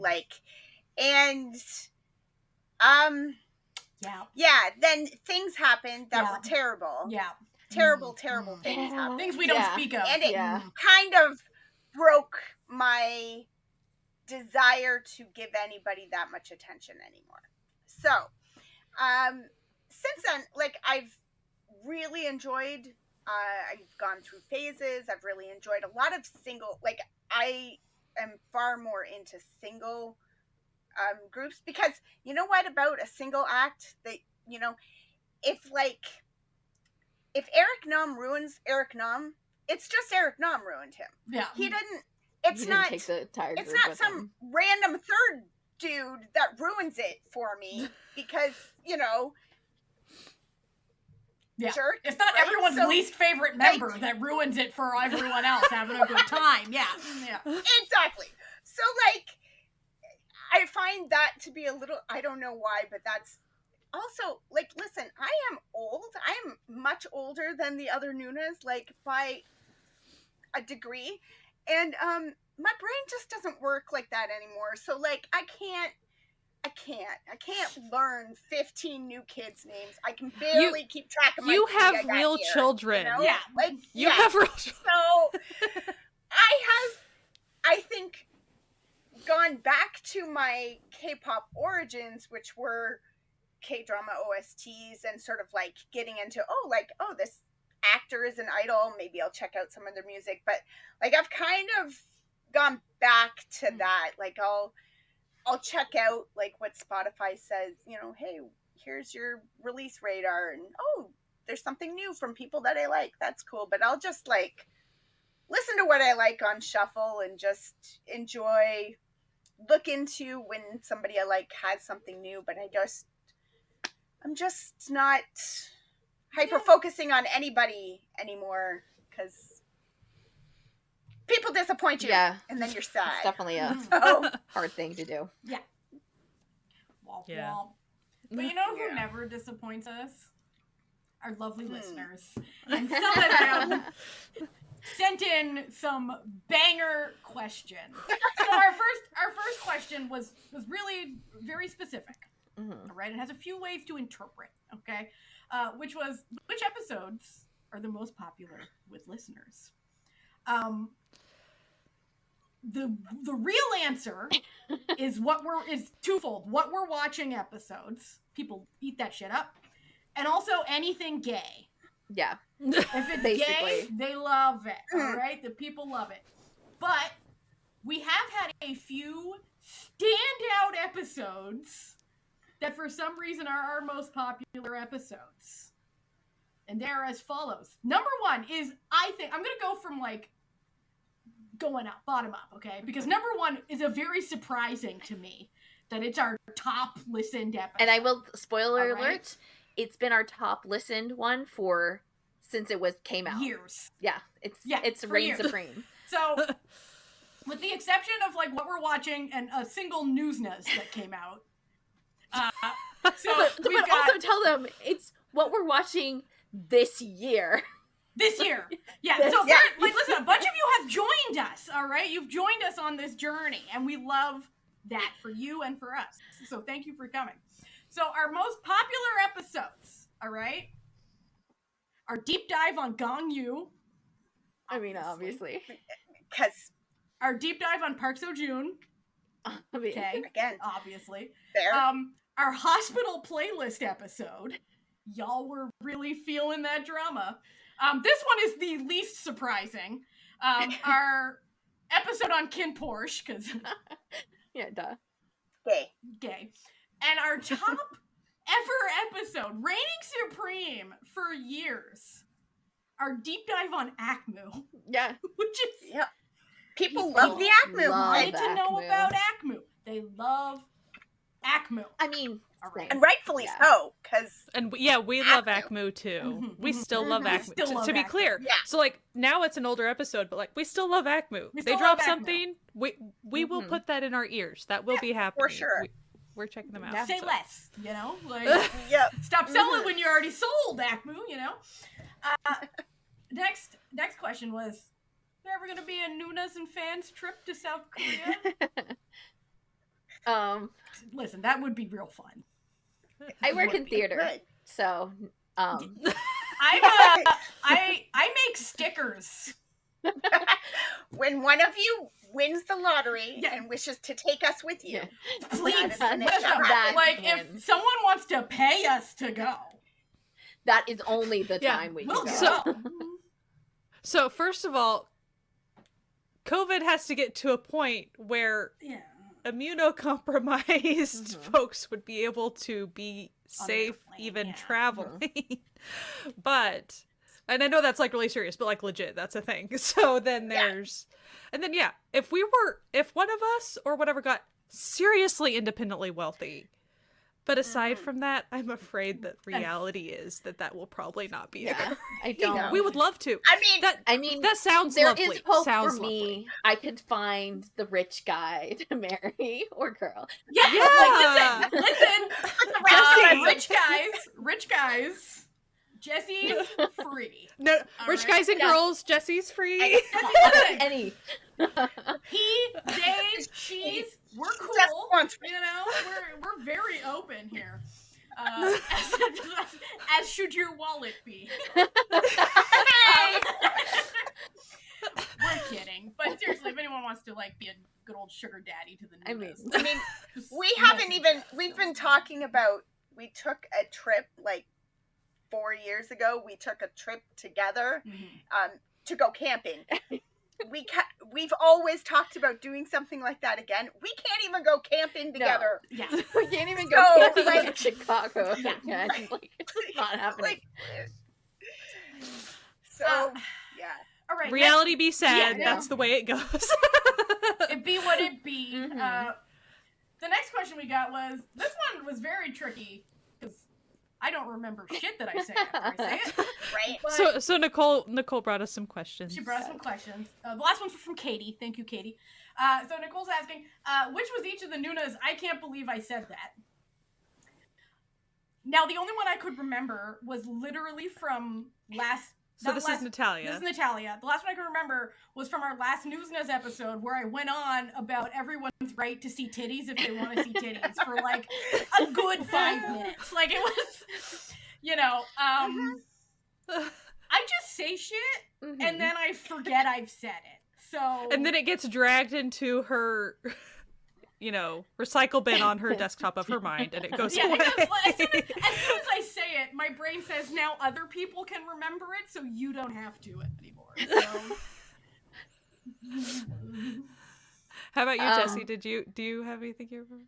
So for me, this is like the tricky thing about social anxiety is that I am constantly just on edge. Everything that I'm saying, I'm overthinking like times 10, and I'm thinking about every possible thing whatsoever, and then sometimes things get jumbled, and usually what happens is all the stupid stuff like believing everybody hates everything that I'm saying and I'm stupid is what like is prioritized, so I would like focus on that.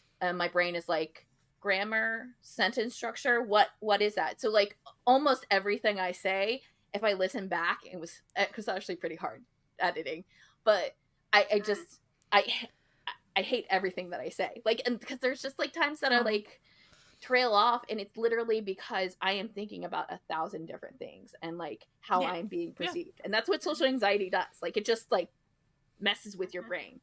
And so there are a lot of times.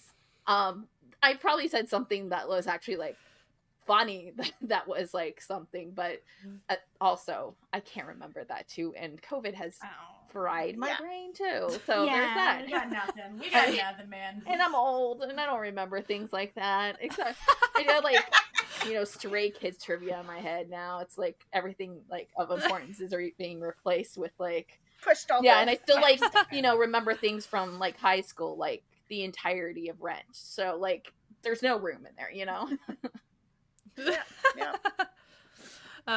So this is Sky. I will say the one thing that I think was funny that I said once, and I don't remember which drama I was talking about. I have no clue. I was talking about a drama or a character in a drama, but I brought up the phrase competency kink, and at the time, not everyone was like really shocked, but I think I remember Natalia specifically, like the reaction was funny too, because like I just mentioned it. I wasn't trying to make it a joke, really. It was just like, this is a thing.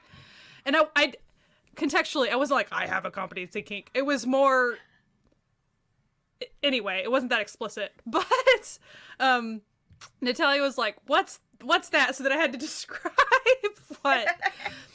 And again, it was very GPG. It was not, do not think that this was like a very exciting exchange. It was just very funny because I think it came from me, and the way I delivered it, it was dry because that is often the way I talk. So that's why it was funny. But still, competency, hot, always will be. That's essentially what that was, you know. It's fellas, just remember that sentence, because I think almost every woman I know who likes men agrees with it. Just keep that in mind. Just keep that in mind. Amanda, did you have anything kind of funny you said, or anything memorable?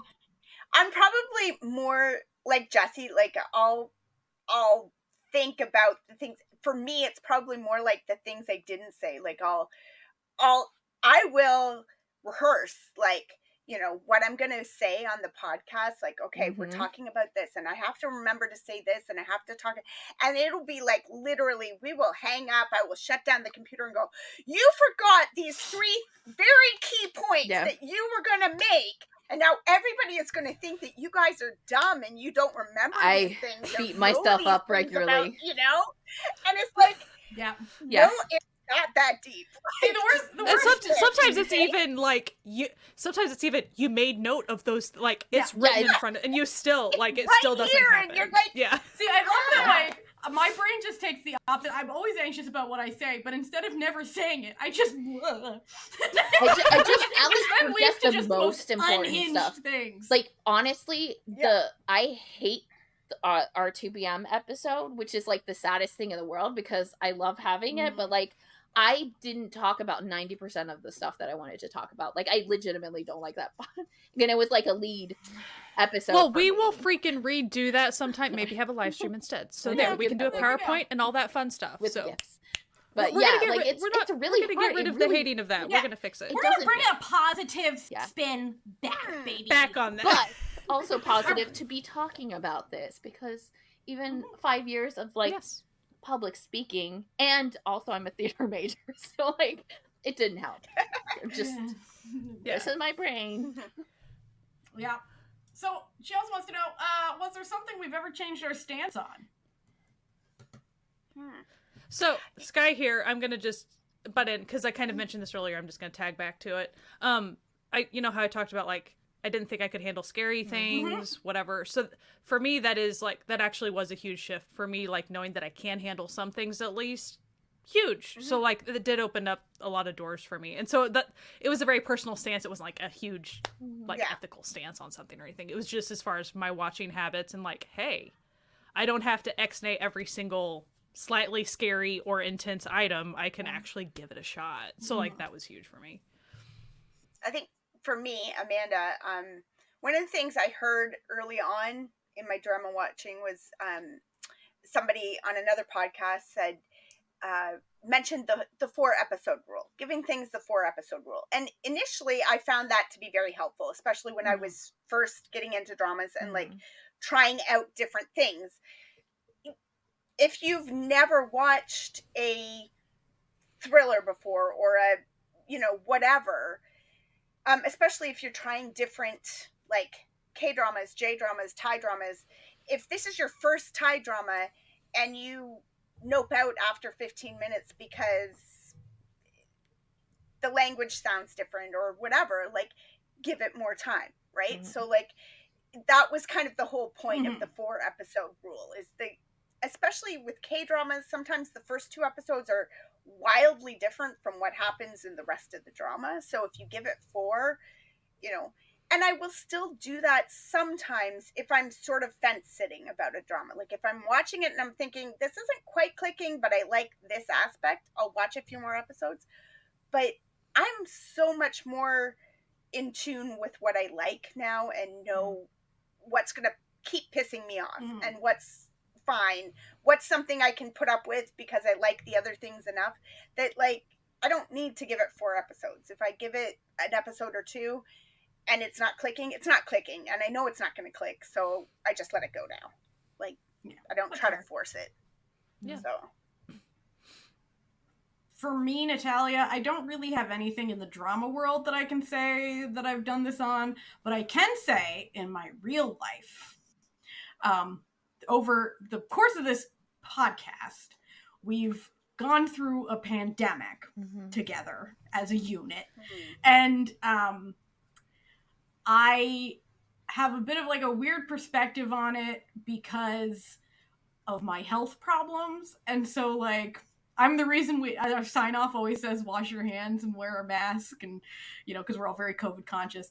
But like I used to be very like understanding and forgiving of people, and I would always be like give anyone unlimited chances to like change their behavior. And I found that, I don't know if the pandemic's made me a little bit of a meaner person, but now I'm like, you get one chance.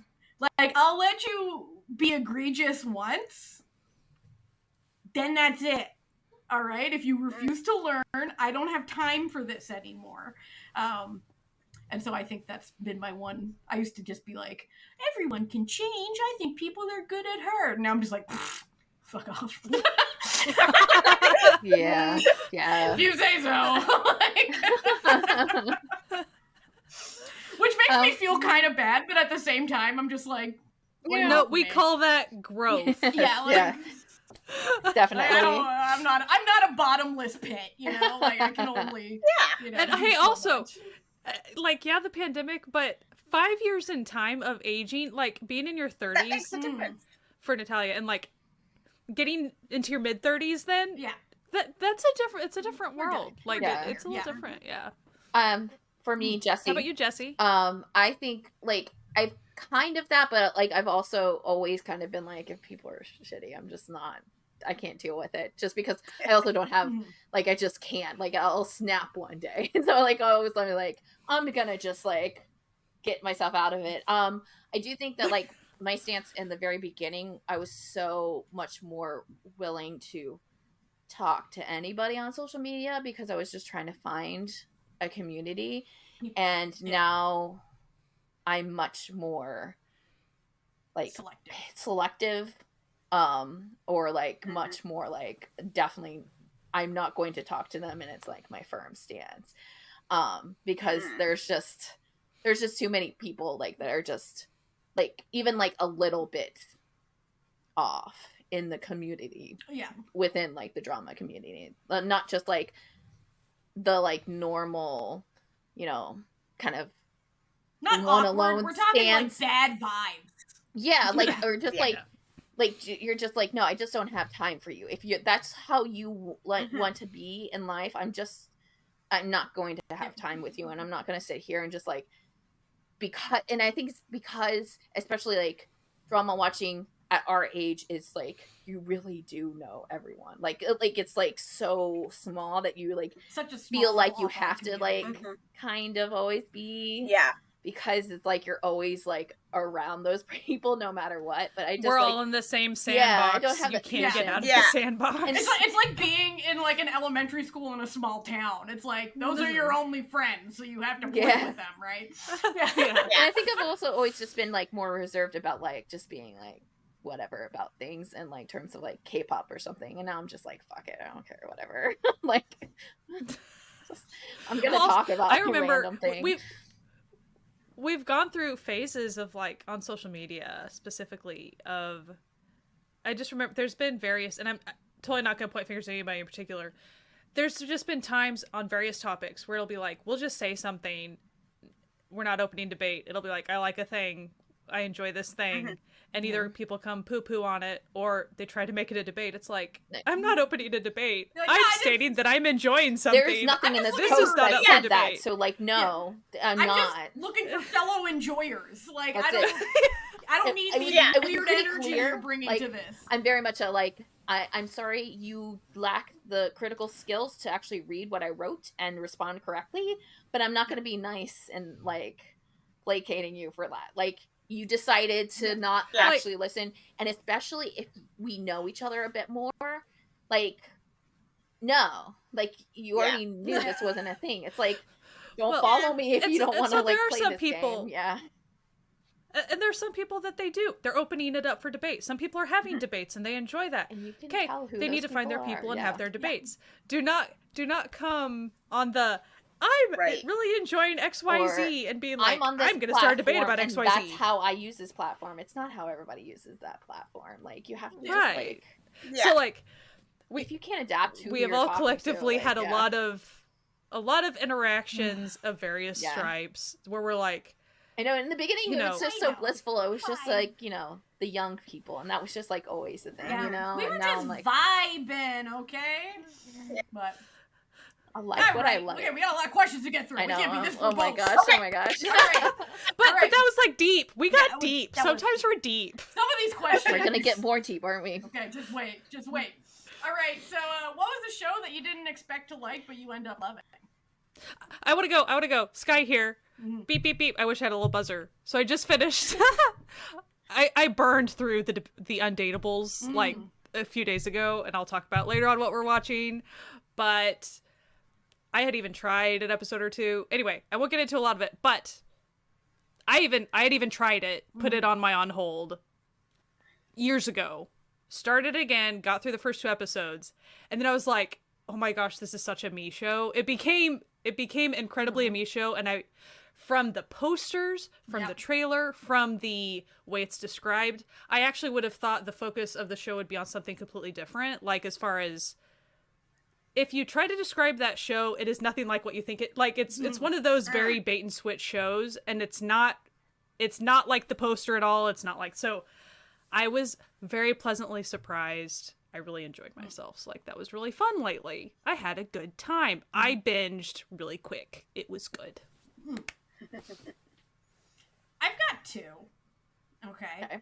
Natalia has 2. One, I was expecting to like it, but I wasn't expecting to go feral for it, and that was Happiness, which is now my, like, #1 drama of all time. It is unbelievable. We're just gonna rewatch it. I fucking love Happiness. But we might as well just start. I'm gonna start a little list of stuff we're talking just from this episode. But the second one was the drama Fish Upon the Sky, which I thought was just gonna be, like, dumb. And I ended up genuinely loving that drama, and you can watch it for free on YouTube. So, it's cute and stupid, and I love it, and I can't explain why. And it's gay, so you know it slaps. Hi, Jessie here. This one's gonna be, like, great for Natalia, because it's The Untamed. Definitely The Untamed. Woo! I didn't think I was gonna like that at all, and then I watched it and I was like, I like this a lot. Oh shit! I'm glad Natalia peer pressured us again. I'm glad we decided we were gonna have the game. Yeah, the games. As opposed to all the other months where we talk about also. No, we never mentioned. We don't mention it as a theme. That's true. Right. That's true. Thematically. Yeah, that Thematically. it's surprising. I didn't think, per what I had kept on hearing, I was like, that's not a show for me. And then I watched and I was like, this is a show for me. Like, clearly, This is a show for me. What? What the?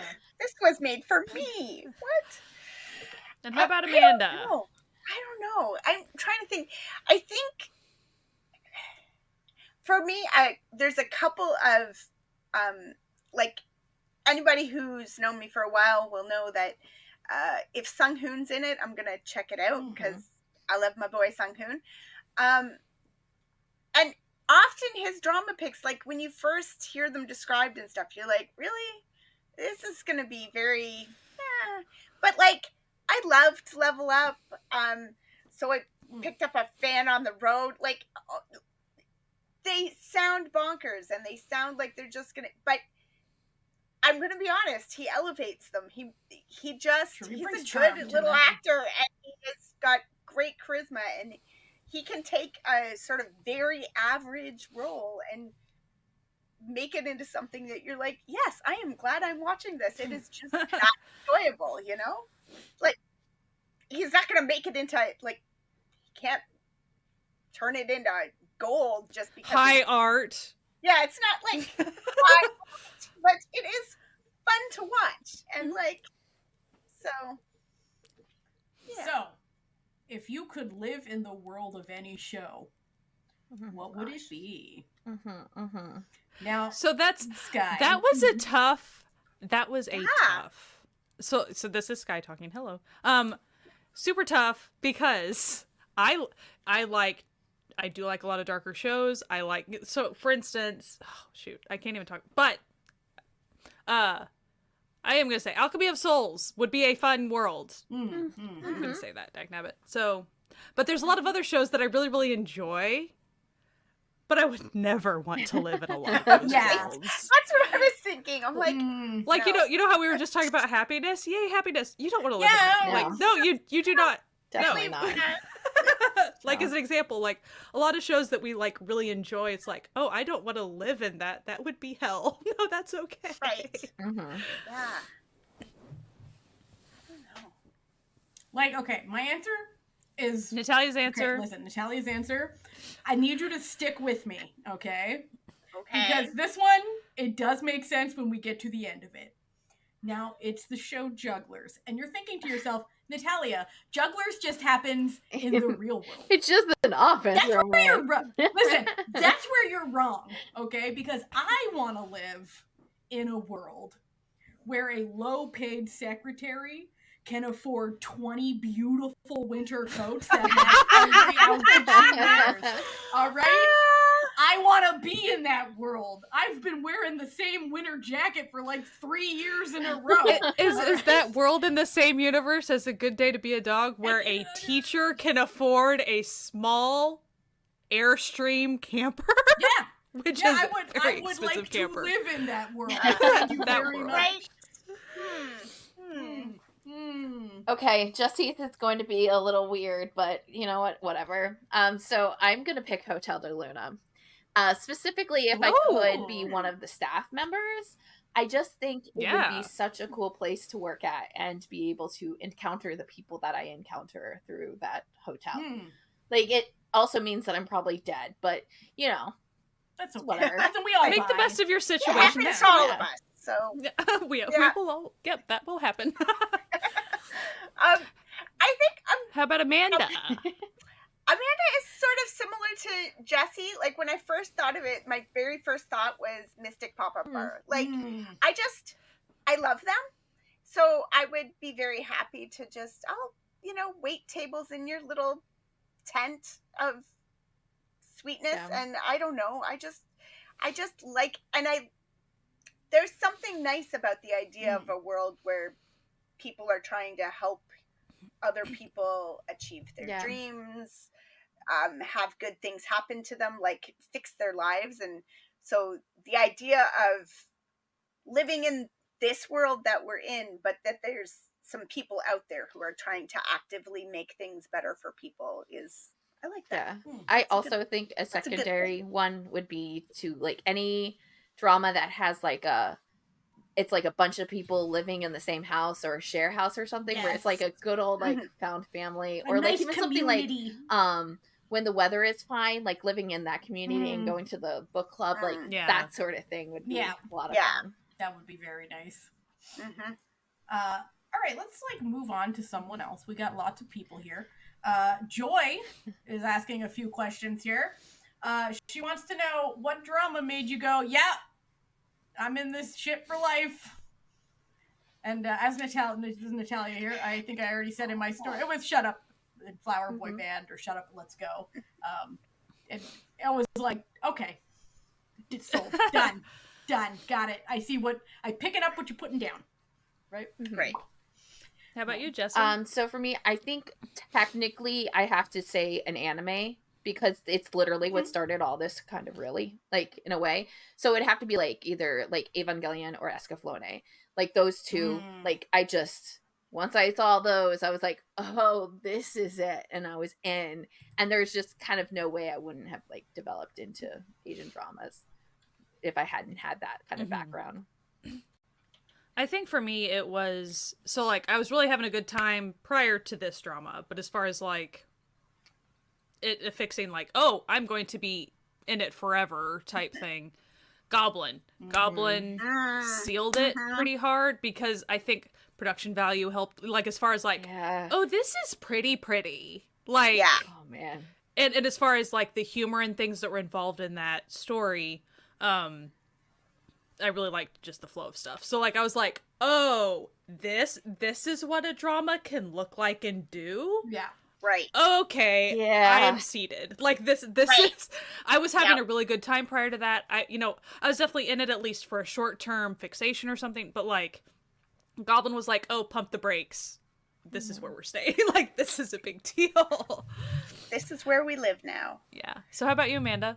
I had to actually look it up, because my initial thought was Goblin, but then the other one that popped into my brain immediately was Scarlet Heart Rio.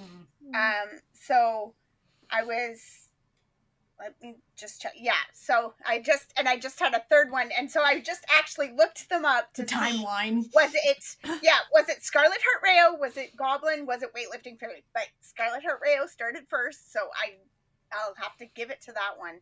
That one really, like I said, that was the one that sort of got me meeting other K-drama people and talking to the community. But also just wrecked me. Like, no, I had binged a bunch of little dramas before that, but none of them had like me, sobbing, curled up in the floor in a ball, like, still in pain 3 days after it ended kind of thing. Like, so I think that, while that doesn't sound particularly appealing, I think, when what you've been experiencing is sort of the cute and the fun and the just, the easy binge, that really turned things and sort of went, okay, it's not just the fun times. It's not just the cute times. There's a lot more here, and I can expand this and turn this into my entire personality, so like, yeah. So next we got, how does it feel finding a group? I think the answer to that is nice. It's nice. I think we can. It's It nice. was nice. Yeah. Very nice. And it's nice knowing that it's like, not only do all of us have a shared interest of a hobby, but I like to think we're all good people. Yeah. So, because sometimes, people who you share hobbies with, Maybe not. yeah. But actually, that's a little bit of good advice. Just because someone shares your hobby does not equal high quality individual. Yeah. So just like keep, or do not implicitly trust. Like, for instance, let's even say they love your character that you love too, and so you think that person is a safe person to trust for XYZ thing. That's not true. So like, and that's true even as adults, as older adults, that you still got to keep that stuff in your mind as you interact with people. That was Sky's little PSA. Sky's PSA. So, what do you hope to accomplish in the next year? Well, I went back to school last month. So that's part of why I'm not watching as many dramas, and I might not, I wasn't here for Noonas, and I might not be here as often because I'm a little overwhelmed right now going back to school when you're however many years old I am is a lot.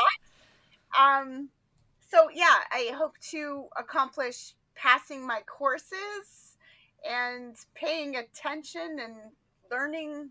I already feel like I've learned so many things. So I'm going to school for library technician. So that's it won't be in the next year, but my goal is to be a library person. So this is that thing that I'm doing. So that's a huge thing to accomplish. Yeah.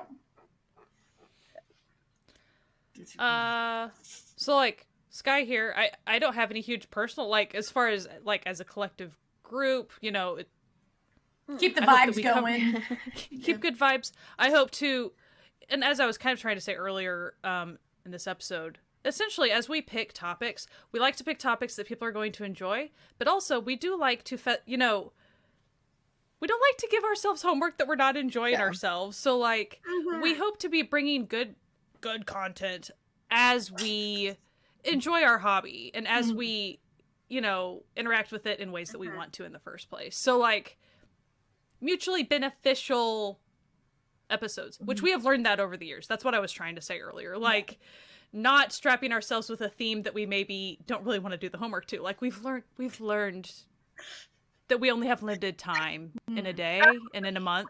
So had the genre jar, and like Sky would pull something out and we'd all groan and we're like, you know what? Let's pick a different one. Don't worry about it. Throw that over my shoulder.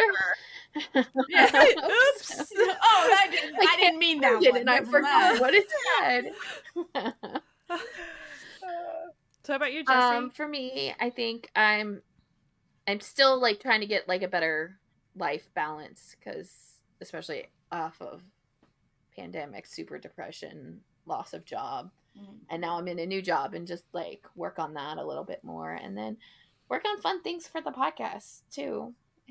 I mean, like, we've been doing this for 5 years, but I think we've definitely seen a lot more growth within this past year too. So that kind of is igniting some want to do some fun things too. And we do live streams more, and you know, those are fun. So work on those type of things.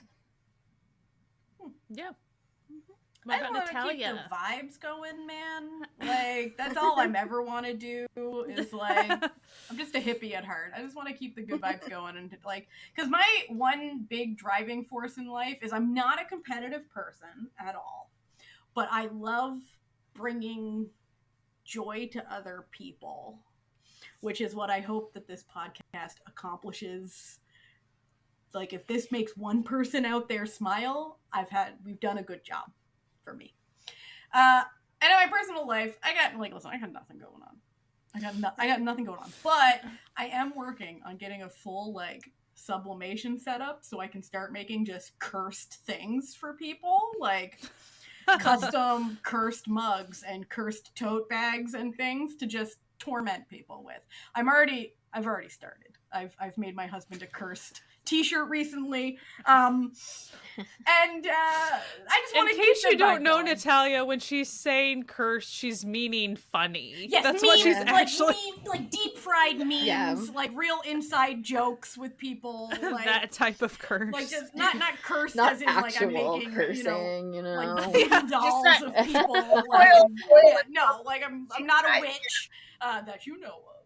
But just, you know, I like bringing joy to people, and in both my professional, she says with air quotes, and personal life, and I do that by making things for people. So I want to continue making stupid things for people that make them smile, and that's the only thing I ever want to do. So there you go. Which I think explains pretty much everything about my choices in life. Next, did you think you would make it to 5 years? I don't know, man. I don't know, man. Like, we didn't even, you know, with we weren't pandemic, thinking that far ahead. Life, like, you never know what life's gonna do. Even before the pandemic happened, you never know people's life. I do keep up with things a lot, so like, yeah, sure, like, I hold on to things, so like, as long as someone's doing it with me, I probably would. But yeah, sometimes I'm like, yeah, we actually did that. Like, there wasn't a moment where we're like, yeah, this is enough. Bye. Peace. Especially when so many other podcasts do that. So I think that's like, I was like, oh, okay. Huh. Yeah. Do you have any advice for new drama watchers? Now, I think that's been the whole crux of this episode, but also it's welcoming the noobs. But this is Natalia here. I do have some new advice if you're feeling overwhelmed about where to go next. So say you watch a show, all right? And one actor stands out to you. Go to my drama list and look up that actor. Yeah. And then pick another show that actor's been in and start watching it. It's and then find another actor in that dramas. Show. Hands down. Yeah. And then while you're watching the show, while you're watching this next show, you will definitely see another actor who catches your eye. So then go to my drama list, look up that actor, and then just keep going, and you'll find that's the best way to first. And you might stuff, and you might be thinking, oh, it might just be an early thing. No, like, I still do this. Like, if you're maybe overwhelmed with the plethora of choices on all these platforms, and like, you know, like maybe things are too appealing. There's too much stuff going on. It's like, to cut through the noise. Is there someone that's catching your eye or that you're interested in, you have fun seeing them portray characters? Go check out another thing they've done. Go for it, and then like just follow your path after that. Yeah. Either check out more of their stuff, or hey, this genre is speaking to me right now. Hey, this tone is speaking to me right now. Whatever. Hey, this writer, director, on down the line. Play the Kevin Bacon game of like everything's connected. Yeah. Like if you keep doing that, it helps. It helps narrow down your choices. Even if you've been watching dramas for hundreds and hundreds of shows, it still sometimes helps cut through the noise of Yeah, but what do I really want to watch right now? Like, just think about, what like actor or actress, whoever is like floating your boat right now. Like, what would be fun to watch? Yeah. It's like recently you would think, oh, Natalia's watched so many dramas, she can't do this. No. The Noonas will tell you, I recently became obsessed with this one Chinese actor's nose because it is a confusing nose. And I was like, I just gotta watch everything this guy's in. And I think I have seen almost everything, except for like a few that I couldn't find. You followed the started. Because I'm just like, I followed mine and his nose through his work. Like, it's literally the easiest way to do it. Like, for sure. I also want to say for new watchers, watch what you want to watch, drop what you want to watch, and like what you want to like. Don't listen to people, because a lot of people, like a good percentage, love to hate watch and like gang up and hate talk about things. That's how they enjoy watching dramas. And it's, for a new person, that can be very overwhelming, and you could be coming right off of a drama that you actually thought was like cute and fun and you had a fun time, and you'll come out into a wall of people who think it's stupid. And you are not stupid for watching it. You can like it. You don't have to gain anything intellectually from what you're watching. Like, let's be real and honest. There's very rarely a drama that actually is anything of importance. Like, let's be real. Like, but just watch whatever you want to watch. And if you want to watch the classics because you think that's like a cool way to start your like watching, watch the classics. Like, don't listen to people like who are like, you shouldn't be watching it. Do what you want to do. Like, it's like, seriously, just and don't listen to people. You will come up, to build on that. You'll have the opposite, right? You'll have the people who tell you, you have to watch Boys Over Flowers. You don't have to watch Boys Over Flowers. Is it helpful sometimes because to get some of the jokes? A lot of other shows will reference. But you know what? And so you can just ask somebody about the jokes, or, whatever. Like, but on the same front, if someone says, you shouldn't watch Boys Over Flowers because it's stupid and I don't like it, that doesn't fucking matter. Just watch Boys Over Flowers if you want to watch Boys Over Flowers. So people like it for a reason. And if people, like Jessie said, some people hate watch. Some people, there will be very, very popular dramas that everybody loved, and you're going to feel like you're crazy because you didn't like it, or because you dropped it, or whatever. Not everything is for everybody, and just because there's a vocal group of people talking about how great a drama is, I promise you there are other people who also just didn't watch it. They just aren't talking about it because they don't talk about things that they don't like. So it's easy. That would be my advice. Watched it in a even way. They didn't like it or dislike it. Like, it's just a thing they watched. It's just is what it is. It's just a thing, Don't be. I don't personally think that's a great way to start your drama life, is by going out into the world and like being a Debbie Downer about stuff, coming into other people's, like Sky was saying, I really enjoyed this. Well, I hate it and it was crap. It's like, well, okay, did like I ask you? Like not the I question didn't we're come asking. your, right now. Like, get out of here. Like, when I see no question was the asked. room. Right. Like, that's not what you're supposed to like say. Like, when I see people say they hate something that I really liked, I just scroll past it. I don't engage because I don't care. Yeah, because if they didn't like it doesn't affect the fact that I loved it. So like, at the end of the day, the dramas you like have no actual like bearing on reality. Like, I like deranged, unhinged shit. I'm not actually a deranged person. Like, I know I that like joke dramas that I am, where but they I'm literally not. just make a food recipe and then give you that recipe at the end. Yeah. Like, I have watched and loved dramas that have people eating faces off of other people. Am I pro face eating? No. But you can still like it. Okay, it's fine. It's fine. But so to build on all this, I also want to say nothing is a competition. Yeah. So we will always, we give Natalia her flowers for her amount of things watched, but what you need to know about this is we do it in a funny way, in a joking way, in a tongue-in-cheek way. The thing is, we don't compare. No. Anytime we're talking about number of whatever's, all we're expressing is how much time we've put into this. We're not, that doesn't mean we're above anybody or each other or anything like that. We don't mean it that way whatsoever. It's more of like you could like be like, oh, they've watched this much, so probably they've watched enough that they could give me an option if I like said, hey, I like this. Right.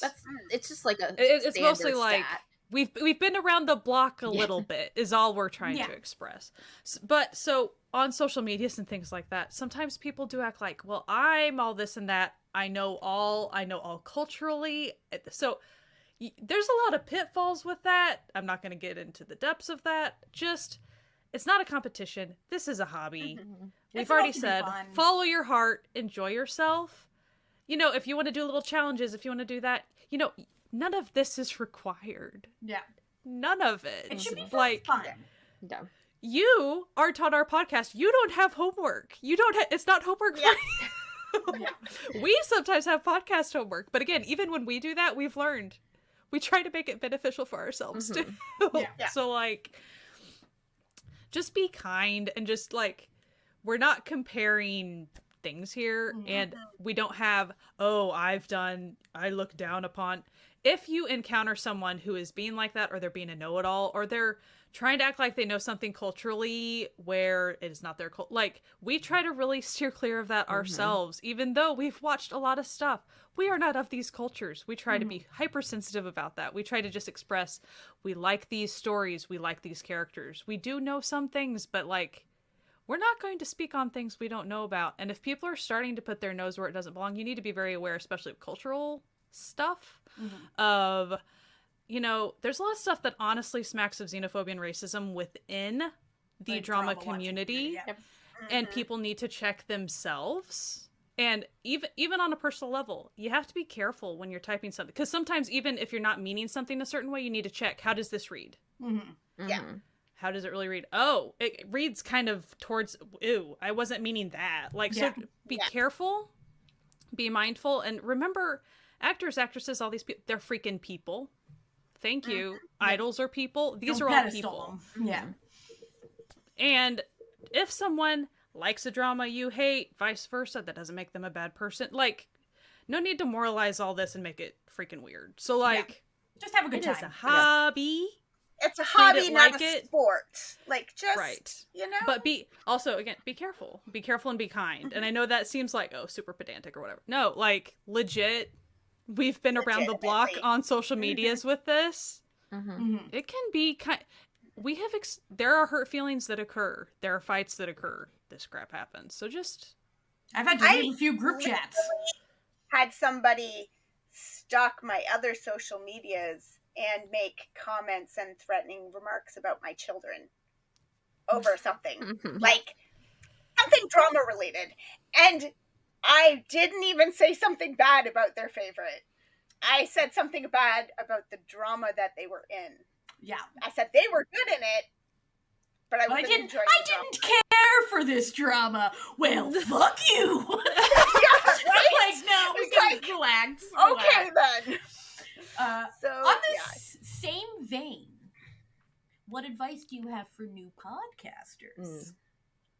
But be consistent. It like, that's where you're going to get most of your listeners, if they know that they can kind of almost guarantee an episode at a certain time, you know, once a week or bi-weekly or whatever.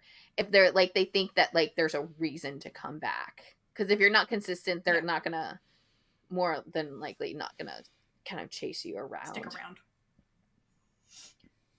My thing is, talk about stuff that actually excites you and brings you joy, because that will bring other people joy. And just being negative about things doesn't get as much traction as you think it does, except amongst other negative people who will turn on you. Yeah, it just brings your community to negativity. Yeah.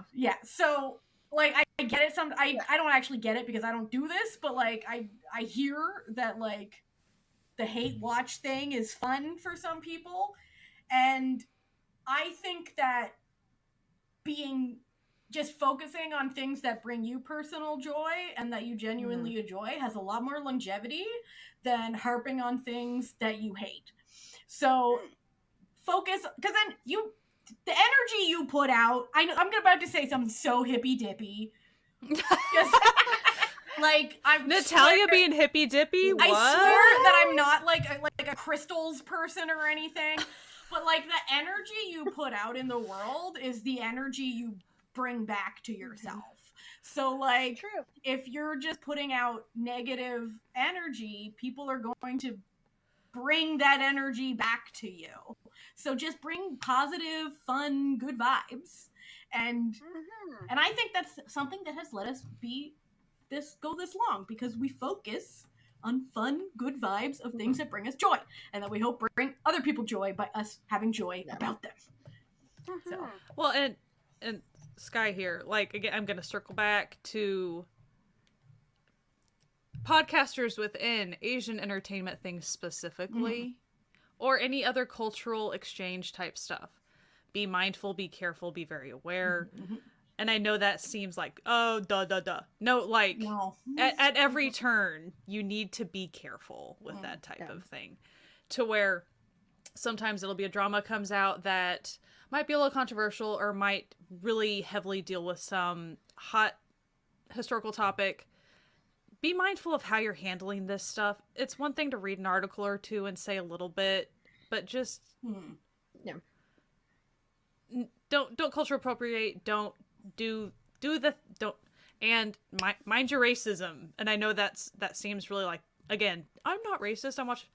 Yeah, everyone has unconscious biases that they don't realize that they have. Yeah. So try to work. It's good to like realize that and then work on yourself. Be working on yourself constantly. It as someone who's been at it for you have to like mind yourself with this stuff and grow. Like. Yeah. Just know, and again, treat everyone like people. Yep.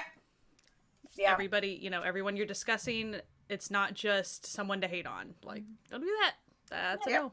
But as far as podcasting, do stuff that you enjoy. Yeah. And that doesn't mean that everything you're going to watch, you're going to just love.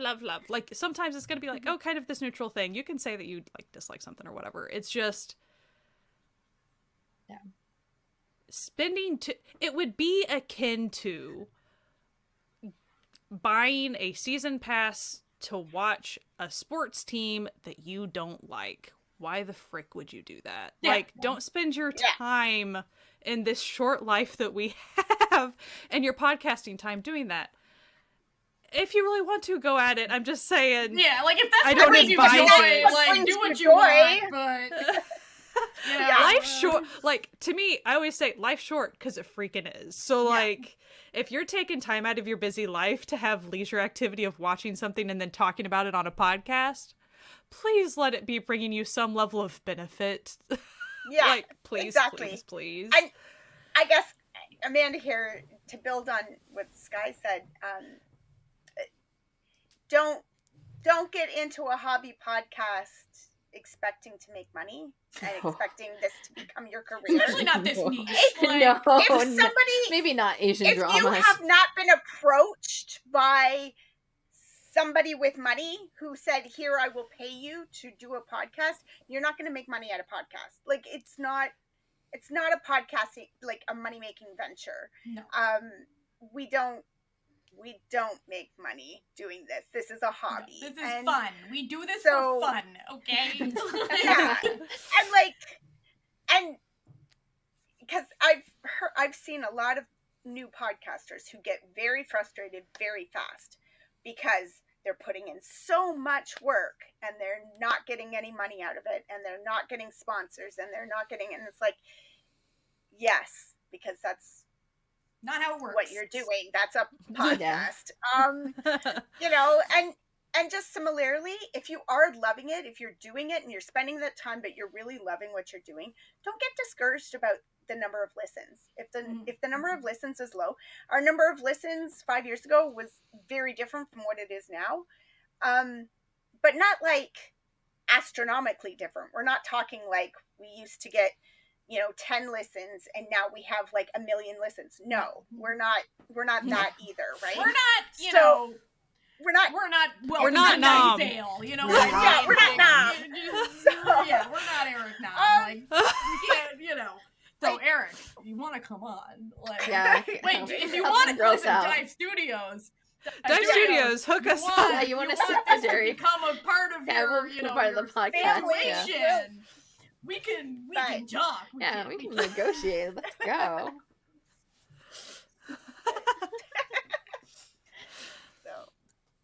Finally, from Jess, we have what are your hopes for each, or from Joy? Sorry, what are your hopes for each other?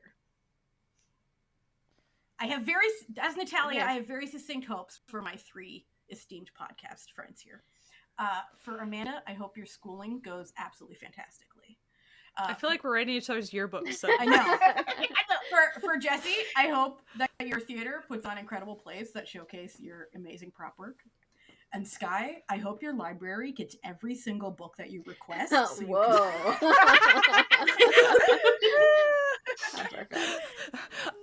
I've been on a thing about that. Sky requests a lot of books at her library, okay? Like, she's sometimes waiting a long time, and I want her to wait less of a long time for these sick books that she wants to read.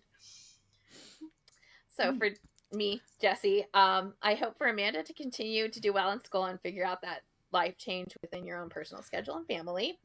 I hope Natalia continues to buy more boy paper so it can finally not be the only person on this podcast being a weirdo who buys boy paper. Like, I've spent hundreds on boy paper since August. Don't even. Boy paper is K-pop photo cards. Yeah. Boy paper. Don't even. I've been you guys have been talking about it, and I'm like, I'm Googling it, and it's from a TikTok. She had no idea what boy paper was. I wish I knew your name. It's scrapbook stuff, and I'm like, this is not what they're talking about. There was a TikTok sound someone made, and kind of to the tune of "Girl Dinner." Yeah. Was boy paper. And then an illustrator I really like made a boy paper sticker that I bought. It's on my water bottle in the other room that I was like, incredible. But yes. Yeah. So that's what boy paper is. Now boy paper are photo cards, K-pop photo cards, and we have sickness. We have a deep sickness. And then for Sky, I hope you continue your journey in becoming as obsessed with one actor and watching everything and anything about them because it's fun to watch. Yeah. It's embarrassing. Looking at you. Yeah, that's like, Natalia, you joke about like having a little hair. Like, I'm starting a harem list on my drop. Is it private? It is private because no one needs to know that. No one needs to be in your business. Don't worry about it. Oh, that's so funny. Everyone's being so serious with these wishes. Oh my gosh. Wait, you thought that was... I talked about boy paper. I don't think I'm being serious. Yeah. I suppose that no one's really got anything serious for me because I'm not a serious person. So. All right, Sky, what do you got wish-wise? So for Amanda, I do hope you do super well and not be too stressed because I know that hard, especially managing a family and going to college. That's superwoman shit. So like your family should treat you accordingly. Oh my goodness. Jessie, I want you to have just not just amazing productions, but I want you to have so much fun watching Stray Kids stuff at all hours of the day. Thank you. And being okay with that. If you do not watch anything else, that is totally fine. We support your bad decisions is what we're saying. And Natalia, I wish that you watch everything in the Cutie Pie universe as many times as you want to. You know I do and will.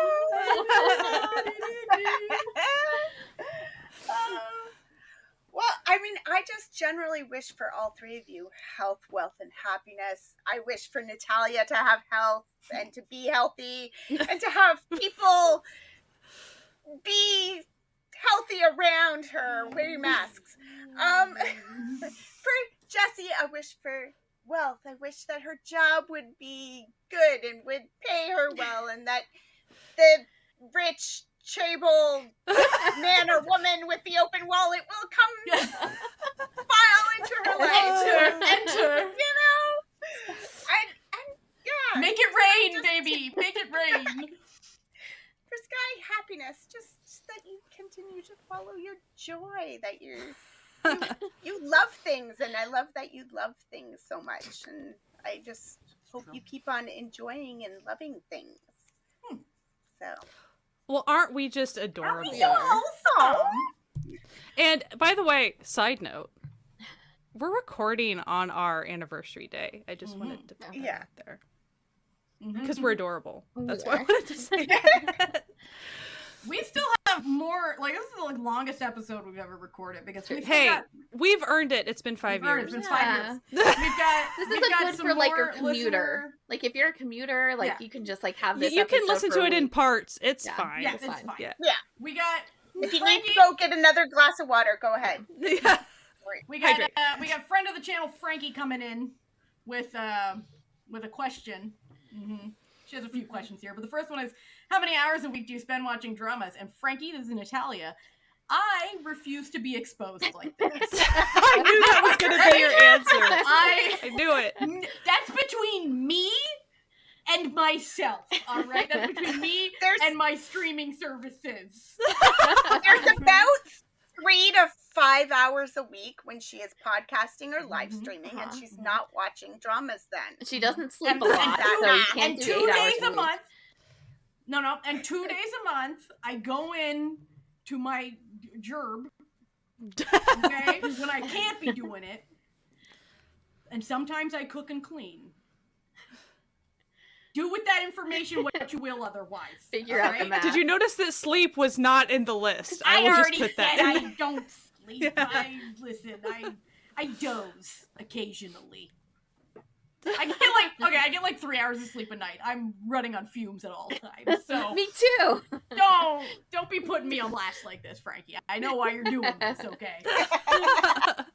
How about you, Jessie? So recently not as much, but I'm just still trying to like figure out a good watching schedule and work schedule and just getting used to that.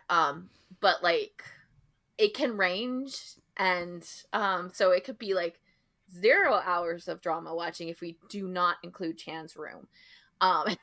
Or it can be like I can watch like a good amount of I could watch full series in one weekend and still watch other like series. So 30-40 hours probably I could do easily. Yeah. Like, and that's within like job taking up 8 to 5 and then, life stuff. But I also don't sleep. And I'm also addicted to TikTok, so yes. Yeah, we're not going to discuss TikTok. Don't ask my hours on TikTok, please. Listen, we don't need this energy right now. I need to be interrogated like I came for a good time, and I'm feeling honestly feeling a little attacked right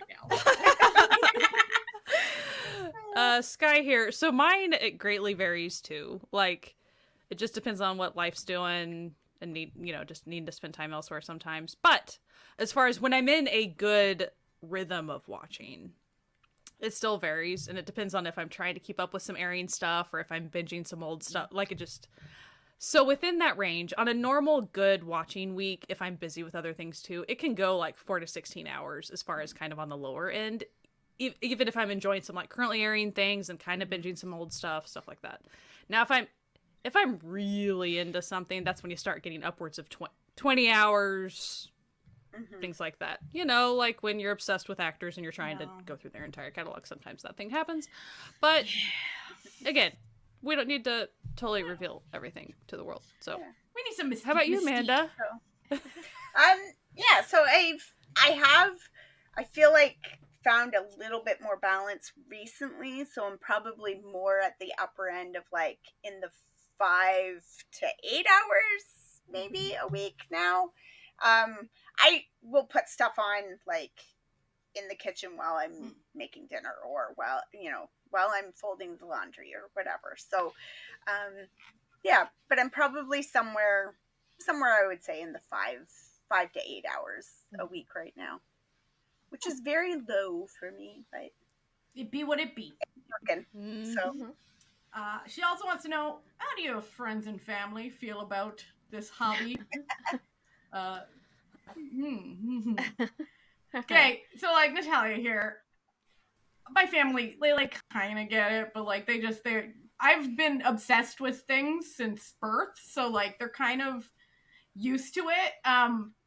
my mom keeps calling them soap operas, and I keep having to tell her that's a type of drama, but it's not all dramas, which is funny because she watches some with me and genuinely enjoys them. So I'm like, Ma, this isn't like you saw this with me. Like, we watched Cherry Magic together. You know it's not a soap opera. Like, what are we... Anyway. Yeah. One of my sisters genuinely actually is very interested and, like, asks me questions and, like, genuinely seems to care. And actually, she recently watched a drama that I have not even seen, just randomly, and was like, oh, I really like that. And I was like, well, I'm very glad you enjoyed that. My husband thinks it's great that I have something that I'm so passionate about, and he's very supportive because that's just who he is as a person. And also, my best friend just got me box tickets to NAMM, so I think he's like, he doesn't get it, but he's in it. Okay, like he's fine. Like he's like he supports the energy, you know. But What about you, Jessie? So for me, I think if you asked my family members, they would be like, they just were like, really? Okay. Like, I went through, like, I lived with you. So, like, duh. Like, of course you're going to be into Asian dramas. Like, hell, I knew you in high school. So, like, this isn't, like, a shock for everyone. And they also know, like, how obsessive I get on things. And I stay obsessive with things. Like, high school Jessie was obsessed with the X-Files, theater, and anime. So I don't think they're shocked by anything that I do ever in my life. They're like, okay, well, yeah. My friends are kind of like, well, it's mostly like people get mostly curious about podcasts more than watching Asian dramas, especially now because everybody's like, oh, and then when you listen to music, it's usually like, oh, okay, well, yeah, sure, you know, K-pop, cool, yeah, pretty neutral. So Sky here, my husband, he's watched some K-dramas like in the past and stuff, but he's kind of like getting more into it. He is. We're very supportive. He got sick with COVID, like, you know, last month or whatever, and so he was, you know, just in bed. So he binged a lot of the more recent stuff, and he's in it to win it now. He's one of us now. As far as when he has time. So, like, anytime he actually, like, has he been even finishing up some when he's at work and, like, he's able to... There's been some of that going. I was surprised. I was like, well. So, he was always very supportive before that. But as far as, like, it's fun that he's getting a little bit more into it, just even independently. So that's pretty fun. As far as my family and stuff, otherwise, they don't know. Like, they wouldn't get it, so I just don't even play that game. Sometimes it's better just to have that boundary of, stay in your joy, have your fun. If someone's going to poo-poo on it, just kind of maybe avoid that conversation, because don't need that energy. How about you, Amanda? Well, I mean, my family is fairly supportive of... My middle son, has watched a couple of K-dramas with me, like... He and I watched the first season of Earth Doll together, and we've watched, you know, just a few different dramas together. My daughter's a little less, you know, but she fully supports. I love that you love this, Mom, and that you enjoy these things, and she will randomly come across like Jackson Wang songs or something, and then be really into it, and then be surprised that I can sing along, and they'll be like, yeah, no, because I'm Jackson. I cool mom. And like my teenagers do, they will tell, like, both of them have had like Taiwanese and Korean exchange students in their classes in the last couple of years, and they'll be like, oh yeah, no, my mom watched that, and they'll be like, what? Yeah, she has a podcast. Like, she talks about these things all the time, and they'll be like, oh, okay. Like, my daughter had a friend at school who, like, she brought up on her laptop, like, pictures of K-pop, like, 6. Does your mom have that one? Does she have this one? How about this one? Does she have this? My daughter's like, I don't know. And then she'd be like, oh, she has that one. Yes, she's definitely got that one. Oh, your mom has good taste. You know, so, and I mean, my sisters who got me into K-dramas, like, I still regularly watch K-dramas with my one sister. My other sister, like, it was my birthday in September. She bought me the prettiest set of chopsticks I've ever seen in my life. They're adorable. And, you know, she's just like, I saw them and it was like, I have to buy them for somebody. I'm going to buy them for Amanda. So, you know, it was like, so, yeah, pretty supportive. Nice. Don't, you know, get huge into it. My husband won't watch K-dramas with me, but he just can't. He has a heavy brain job, so, like, at the end of the day, he wants to take a nap or do something that doesn't involve looking at a screen. So, I get it. Yeah. But, Yeah.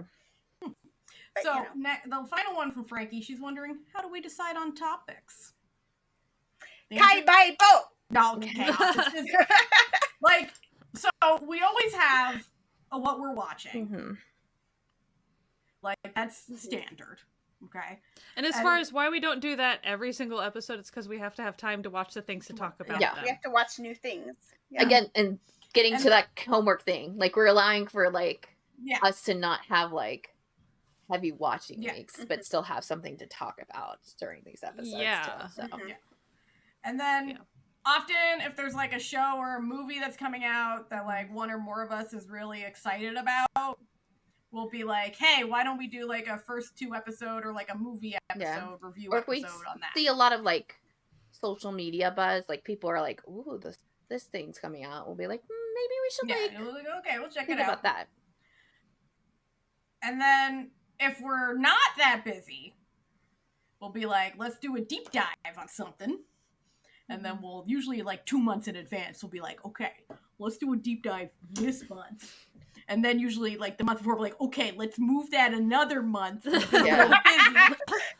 Well, and Sorry, sometimes, Dean. and what people sometimes, sorry, Dean, yeah. A deep dive that will be forthcoming at some juncture. Yeah, don't worry, it's coming. It's coming. We'll get to it. Well, and sometimes the conversation is on deep dives specifically, especially if it's actors or actresses or whoever. Some people, like the lady, like it'll be, oh, you know, they've seen like 6 of whatever from this person already. So it's good to know, like maybe they're busy right now, but they've already watched XYZ. So like they're pretty good. Yeah, they might do some extra stuff for it, but they already know they have that under their belt. But then sometimes, you know, since I'm sometimes the more newbie of something, I'm like, I got nothing. I need like, I have to have focused watch time in order to catch up to at least have a couple things to discuss. And again, when we do deep dives, I want to be clear, and because we've never actually described how we do that, we do not pick somebody and then like assign who's watching what. We don't do that. It's we're gonna do this person, and then everyone follows their heart and their dreams to see what they want to impart with that. So that will vary based on how free somebody is or whatever. But we have ongoing discussions, and like Amanda said, sometimes it gets adjusted if people get busy or whatever. And like sometimes we do specifically pick the actor because they have a drama coming out too. So like we're like, oh, let's like focus on this person because, you know, the Kim Nam, and then we can do that drama when it comes out. Where because of, you know, Island coming out. So we do that. And we also do try to very like be mindful of like anybody being able to come into an episode for the most part and not be spoiled by things. So like you don't have to worry about that. So we do, if we like see that we're doing a lot like more like maybe we do like a review of it like a show or something, we're gonna make sure that like the other episodes are very like not structured that way. Like they're, you know, genre topics. So we're literally just being like, hey, you should watch this in this genre, and we're not giving you spoilers. Because that's like something like, at least with me, I don't like, you know, people coming into a podcast and having to get spoiled all the time. Like some people like being spoiled, and that's fine. But like, I think it's nice to like have that option of like, you don't have to be like, oh, constantly like skipping around. You can just listen to the entire episode and not have to skip around. Yeah. And then if there is like, we will very clearly warn, okay, the spoilers, they do be starting now. Like, or if they're like super old dramas, like sure. But yeah. And even that's why even within our what we're watching episodes, we're even careful about spoilers and stuff there, because we want people to be able to listen to us talk about our stuff without totally ruining it for them. Like, that's We and then also if we still have... Go ahead. Oh, go on. I was just going to say that we also do, like, episodes, if we're being lazy about things, we just literally take from, like, what's going on. So, like, if it were, like, is there a holiday there? Cool. Do a holiday episode. Like, don't even have to think about it. Just, oh, is it winter? Let's do a winter-themed episode. Like, we do some notes. Look, let's talk about rain. Like, we'll just... and then, like, if there's still, like, an episode, like, we still need to fill a week or something, we'll usually either pick something from, like, one of our themes that we have, like a genre jar or drama exchange or something like that, or we'll just slot in a Noonas and just do new stuff. And that's basically how we pick those. So I was very unstructured, but that's exactly what you get. I mean, it was fun in the beginning when we had these very elaborate themes. Oh like there was a very special new energy that we had. We're old now, but so like new and fresh, seasoned. and we're excited. We could so watch, many like, ideas, 4 dramas for one episode. Again, we repeat, please, you don't have to go listen to those episodes, no, please. Please Listen don't. to our It's fine. And finally for Frankie, real quick fire question. Your fave and least fave drama trope. Amanda, fave drama trope? Found family. Least fave. Oh, God. Focest. Oh, okay. All right, Sky, fave. Enemies to friends or lovers. I know that nice, bridges nice, too, nice, but nice. hey, same. And then least fave? Forced redemption arc where they don't deserve That's All right, Jessie. Okay. We were just talking about this. It's the offshoot of the Grumpy Sunshine. It's the Grumpy Humanitarian. That's my and then since Sky took my least favorite, I'm gonna do a secondary one. Bad at their jobs cops, especially if the show doesn't acknowledge that they're bad. They just allow them at to their be jobs. Bad. Yeah. They're like, whatever. It's right. fine. Yeah, they act like they're a normal cop despite it being a horrific cop. Despite them being so stupid. Yeah, like, that's and then for me, everyone knows my fave, contract marriage. And least fave, noble idiocy. Hate that shit. Hate that shit. Get it out. Especially, you're really gonna do that when there's cell phones? Yeah, you're really gonna not email someone for 2 years and then expect them to be cool? Like, no, okay. And the whole, I'm going to make the best choice for you. For you. Without I know. Consent, conversation. I hate it. Please, people. It ruins things. All right. Okay, now, Lucy. These next questions are from Lucy. Lucy. Lucy is a good friend of the show. So I can start out by saying, Lucy, you son of a bitch. So these questions. All right, I'm actually going to put the last question first because then they can get progressively worse to the worst question. All right? Right. So, your fave second lead syndrome. So how about you, Natalia? Go for it. All right, okay. There's this one's kind of old, but Sky, you may come around to it because it does have Namgung Min in it. It's a drama called Secret Hotel. All right? It also has Yes, okay. Anyway, the lady one. The lady one. The lady one, not the guy. So there is, and Nam Gung Min plays the second male lead, but there's no world in which this female character would have ever picked the first male lead. And to this day, it's been years since I watched it, and to this day I think about it, and I'm like, that man, not only was he a fucking buffoon, they were divorced at the beginning of the show. I'm like, why you take, like, clearly you went through the effort to divorce this idiot. You gonna take him back? No. When Nam Min is there? Right there. He's right there. No. I'm heated about it. I still think about it to this day. Obviously. Oh. How about you, Jessie? So I don't get second lead syndrome, but mostly because I very rarely watch enough dramas to have that as an option, because it's just usually I'm just watching the crime thrillers that are not going to have that. I will say that I'm more likely to have, like, secondary couple / friends, just whatever kind of syndrome, where I like that other storyline better than the main storyline. And I couldn't think of like exactly like a specific thing, but it's like usually because they don't focus on a lot because they're with the main characters. But you have like, you know, like the, you know, secondary, like the best friend with another person, or like two, you know, friends together, or like would Romance is a Bonus Book be a good yes, example? Exactly. Yeah. Or even like where it'd be like a families, like, so like maybe like you just don't get to see the like relationship between the siblings, or like a mother and their child, because they're like just the aunt of the main character. So that's where I like it's mostly going to live for me. Sky here, mine, I couldn't. So I think a good example of one is from You're Beautiful. It's Kang Shin-woo, played by Jung Young-hwa. As far as she shouldn't have ended up with the main guy. Like, literally, both other options were a better option. Yeah, if Jeremy is a better option than the main guy, that means something. And I say that coming from a place of I really enjoy that actor. Yeah. Like, so yeah, like it's justice for Jeremy is all I have to say. Justice for Jeremy and Shin-woo. Shin-woo was like, he was a sweet guy, did no wrong. Yeah. As far as there's no such thing as deserving the girl or anything like that, so I'm not saying that. It's more of a, was he a better romantic option? Yes. He was a much safer character. Yes. So that was my pick. How about you, Amanda? First one that popped into my head was Lee Ki-woo's character in Flower Boy Ramen Shop.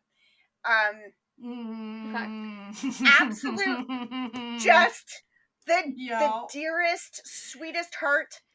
Loves her, loves everything. I mean, loves her to the point of when she doesn't choose him, he just bows out. He just goes, okay, because you get to have the love that you want to have, so bye. But like, loves her with everything that he is incredibly competent at helping her run her dad's shop. Like, he's very good. They would be very good together. And instead she chooses the boy she met in high school when she was a teacher. Like, I hate it. Please. I love a Noonas romance. But this ain't it. No. You gotta make it make sense, okay? Like, a grown woman going for a high school boy does not make sense. Ain't it? Choosing the high school boy over the hot, tall, beautiful who loves that her. Ain't it, my friends. No. That ain't it. So the next hardest question, which people listening, when you hear this question, you're gonna be like, "There's a harder question than this." Yes, there is. All right. If you had to choose one country's dramas and you could only watch that one country for the rest of your drama watching, what country would you pick? I can start off, Sky here. I can start off because I'm pretty easy. So for me, it is probably K-dramas because of I'm just most familiar with those at this juncture, and accessibility still to the like as far as variety, accessibility levels of that. That's really it. Like, there's not much more to it as far as since I'm having to pick one. So pretty simple. If I had to pick, Jessie can also go because it's the simplest, like simple, and you should already figure it out. Japan. Easy. Japan. It's obviously. I'm sorry. I just Amanda? Love it. Yeah, and it's even more violent. Like, you're now having way more access too now. So like, I could just live there. I could just do that. It's what for me, Amanda. It'd be China. Like I don't think I could give up the Chinese rom-coms. Like they just they hit different. Better. They hit different, and I just and there's a lot of other more not rom-com stuff too that I really enjoy. So I feel like I could get everything I need to get, except for the gay. But that will it is what it is. Okay. So this is like a real Sophie's Choice situation. Like, J-dramas absolutely slap. Okay? Yeah. Absolutely slap. C-dramas, so good when you want that specific vibe. Okay? Like, Thai dramas, they got my engineers. You know we love them. Taiwanese, there's something about Taiwanese dramas. Specific, okay? Yeah. It's very, But for sheer variety, I have to go with K-dramas. And it hurts my heart to say it, but they are getting more KBL. So it's like, and the KBLs are getting, they're getting a little wilder as time goes on. They're taking more risks. But I'm just like, I reluctantly it's not a choice any of us would make. No, I'm not willing to make this choice. All right, we don't have to right now, but gun to my head. Okay. We asked for Lucy's final questions. We gave answers. Okay, you know. Yeah. Lucy's final question, which is, and when she sent this to me, I said, "Are you fucking kidding me, Lucy?" And that was, Dong-wook or Gong-yu, you monster.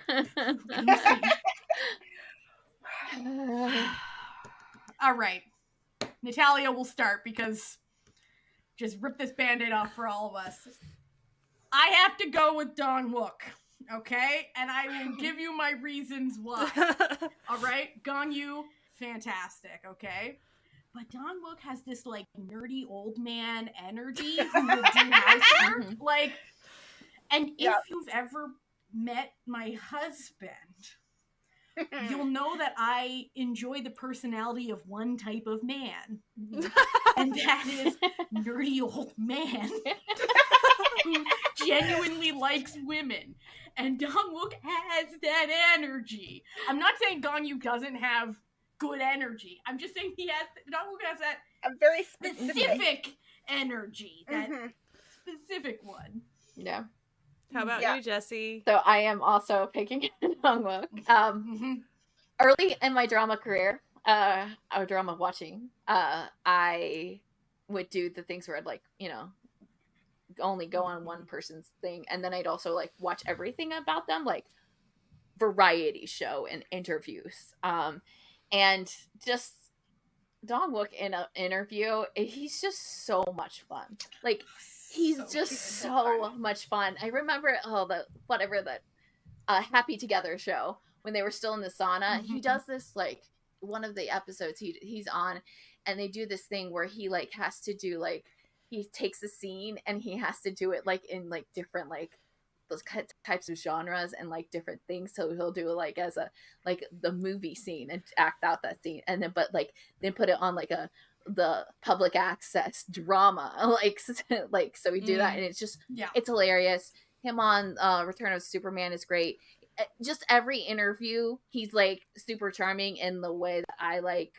It's just like his personality is just like more like something that I prefer. I also prefer the dramas that he picks as well. So I enjoy everything that he's done in that I've seen. You know, they're like early stuff is iffy, but like I think Strangers from Hell also is just like there's no turning back once you watch him in that. Like it just I mean I like Gong-yu, but like I think by a landslide Dong-wook it stole my heart, and it's been this way for a while. All right, Sky. So I will pick one at the end, but I want to say they are a package, do not separate. Like that's true. That is true. Right, this is a cruel. Yeah. Them together. Yeah. Golden. Yeah. Chef's kiss. But I will say it is because of even just the way he talks about himself. It is Lee Dong-wook because of the way he interacts with his fans and just caring, but not caring about things, like not really giving a fuck, but also being kind is a very interesting balance that he constantly strikes. And that is always very entertaining. So he's extremely comedic while being dry, which I love that energy. So but Gong-yu is lovely, and I will say I will always take a heck ton.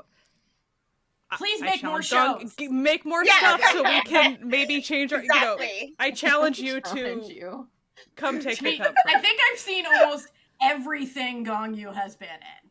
Probably. Which short doesn't take you that long, unfortunately. And then the early stuff, some of that's like, you know. Listen. I mean, So how about you, Amanda? we're gonna make it a sweep. It's The old man energy wins again. Exactly. Like all the things the other Noonas said. I mean, one of my early dramas was him in a sports drama, like as a baseball player. So like that was an early cementing of my, my love. But did he? Yeah. Did you get imprinted with Lee Dong? Yeah.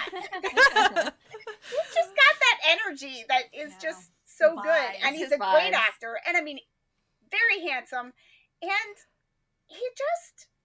Yeah, like he's just so fun and so And great. I always love the one yearly live stream that his company makes him do for his birthday, that he seems like it's like pulling teeth to be there, and he's hating every moment, but he's being nice about it. That are like very K-pop-esque, and he's like, I don't know and what he's just that like, means. no, what are you talking about? Yeah. And we'll be like, oh, you're such an old man. He's like, yes. Why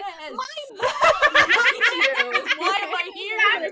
Why are you here? Why? We'll be like, you're the same age as my dad. He's like, why are you watching this? Go to school. Like, I love it. Yeah. All right. Yeah. Damn you, Lucy, but we gotta move on. We have just a couple more questions in this longest episode we've ever made. Because Jess would like to know, did we know each other before? Yeah, a little. On Twitter. A couple of months. Yeah, a couple months. Yeah, and we already described that at length, so there you go. Yeah. She wants to know, what's your favorite drama that you know in your heart is a bad drama, but like, it's still there, you know? 2 Moons. Sky can go first. I will be tribute. Secret Garden. Oh yeah. Yeah. I love what I love, and I'm not too ashamed of it. Exactly. Most of the time. Listen. And then Amanda, I heard you whispering something. 2 Moons for me. Thai drama, the original 2 Moons. I just rewatched it this week because Ricky put it in my brain. So like, 1, 2, 3, 4, like 5, I love you. Yeah. So, like it just hits. I love it. There's something about it. Can those kids all act? No. No. No. Are there some fantastic moments in it? Yes. Yeah. And is it fun to watch? Absolutely. So do the two leads have like negative chemistry? You bet. But does that matter? No. Jessie, do you have one? So I don't like my answer because I just couldn't like figure out one, but it's not my favorite drama, but I will say that I liked Kakafu Kaka more than I should have. I do like Kakafu Kaka. I do. It's not good. And it's a weird and it's like, and I think we can all agree that we derived some sort of enjoyment out of Coffee and Vanilla as much as we hate to admit it to ourselves. Yeah, let's be real. I find admitting Coffee and Vanilla, it's a bizarre show. It's a bizarre show. Now, before I say, this is Natalia here, before I say what mine is, all right? I just need to preface this.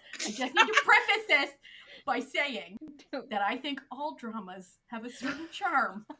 And that bad is really a matter of taste. I was about to say bad. The definition of bad has already been very different amongst all of us. So like it's like it's more of personal taste than objective fact. And that what I'm about to say, I am ashamed to tell you, but this is a safe place and a non-judgment free zone. So I'm just gonna say it's Star Type, and we're gonna we knew it. We knew it. We could have put money down. I know it's not good. Okay, I know it's toxic trash, but god damn it, is it not compelling? All right, that's fun. Is there any underrated actors that you really like? Jessie. I think that's always a difficult discussion. Yeah, Jessie, go for it. She's underrated, but not really underrated. Like, you've probably seen her, so like I kind of don't feel like if like there's like a person that you could have like found at least one drama that you've seen her in. I think she's underrated, that I think she has the potential to do like more main roles, but she's always the secondary, and that's Jung Eugene, who is in Romance in His Bonus Book, W, Moram School. Mm-hmm. I just think she's like really great. She's like, and it may be because she picks really good characters too. I found that like her characters are, she likes to pick really genuine characters. Yeah. But like I feel like she could also be doing some main like stuff. She could be the main like romance, sure. but she's always secondary. So I don't know if she's like technically underrated because she has got a substantial amount of like credits, but yeah, less Right. talked about. I guess. She's one of those actresses. She could be in like literally everything, and it would it would improve upon whatever drama. Yeah. Like she's that good. Sky here for me. I would say Sun Ho Jun. He just really hasn't been popping up as much lately. It doesn't feel like he has been in something a longer drama. As far as what you would recognize him from, First Responders lately. Go Back Couple. That might be the thing that a lot of people are. Tyrius Behind Me. He was like the that's right. second guy. He has. I like him. He has such, so Trot Lovers. He was the little funny manager guy. Like his comedic timing is so good every time he's in something. Like I don't know. I've always just loved his little energy. And he always seems like a little guy, and I just appreciate little guy funny. You like little guys. You like little guys, you know. Amanda here. I don't know that I would necessarily call him underrated, but Yoon Park. I'm always surprised that he plays so many second leads so many secondary characters. Really good. Like he's a great actor, and he's very handsome, and like. Yeah, you're right. I don't know why he's not, and maybe it's his choice. Maybe he's just picking the roles he likes. If that's the case, good for him. But he's just not that actor that you hear a lot of people, you know. And I think just in general, idol actors, there are a lot of incredible idol actors, and they tend to get shit on for being idol right? actor. Yeah. You know, so there's a lot of really good idol actors that people definitely underrate. So, we could always drag that soapbox right on out. Yeah, well, we're not about that. We don't have time for that today. We don't have time for that. So like, I have a hard time. Natalia. It's Natalia. I have a hard time with this because I feel like as soon as I say like, oh, that person, like, oh, I never see them, they book like 5 movies and 3 shows. Right. I'm like, oh, okay, never mind. I just fucking lied to you. But I have one actor that I think only Amanda will know. And I think that he's underrated due to his own personal choice to be so. And that is the Thai actor under GMMTV Pod. And I think he's doing it so he can spend all his time fishing. Because that's his, like, passion in life. And so he shows up occasionally as, like, a secondary. He's had, like, 2 main roles. And he's been in so many things. It's like support role, secondary role, guest role. And I think he's just doing it to get that fishing money. So, like, I think this is a purposeful choice on his part. But he's great. He's great. And I think he needs to return to maybe kiss a few more fellas. He's been kissing a lot of people, but I think there's some more he could work his way through. You know? Earn that fishing money, son. Yeah, earn that money for your bait, my boy. So, what is a drama you wish you could experience again for the first time? That's a toughie, man. I have one, Jessie, here. Come and hug it. me, for sure. Like, I want to experience that for the first time again. So good. Or maybe happiness. I also did not have to think too long. Oh, yeah, maybe happiness. I didn't have to think too hard about this one, because the answer was until we meet again. As... Unfortunately, as if you've listened to this podcast, you've heard the story of me accidentally traumatizing Sky with the opening sequence of it. But I would like to experience the joy I felt watching that. Yeah. I would like to re-experience being not traumatized by until we like, yeah. It's not easy to, like, why haven't you watched that, Sky? Oh, I don't know. It has the most horrific or opening opening 3 minutes that you've ever seen in a show. Yeah. Super quick side note: Natalia and I were testing some video thing, and she was playing this scene of this charming drama, but the first scene is horrifically traumatizing. And so she didn't have any... She wasn't meaning to do anything. I literally just picked the last thing I was watching, right. which was It was not intentional, but I log in, and I'm like, what? Like, yeah. That's what that is, so that's what... It wasn't I wasn't being a douchebag. It was it was not purposeful. Sky here, I think I'm going to go with semantic error because it would be fun to like binge it, like experience it all in a binge and just be new to it and just be charmed by it again because it just hits all the notes. So like I just think that would be a really fun experience. How about you, Amanda? I don't know. I had a real struggle with this one because like there's dramas that I love, but I just don't.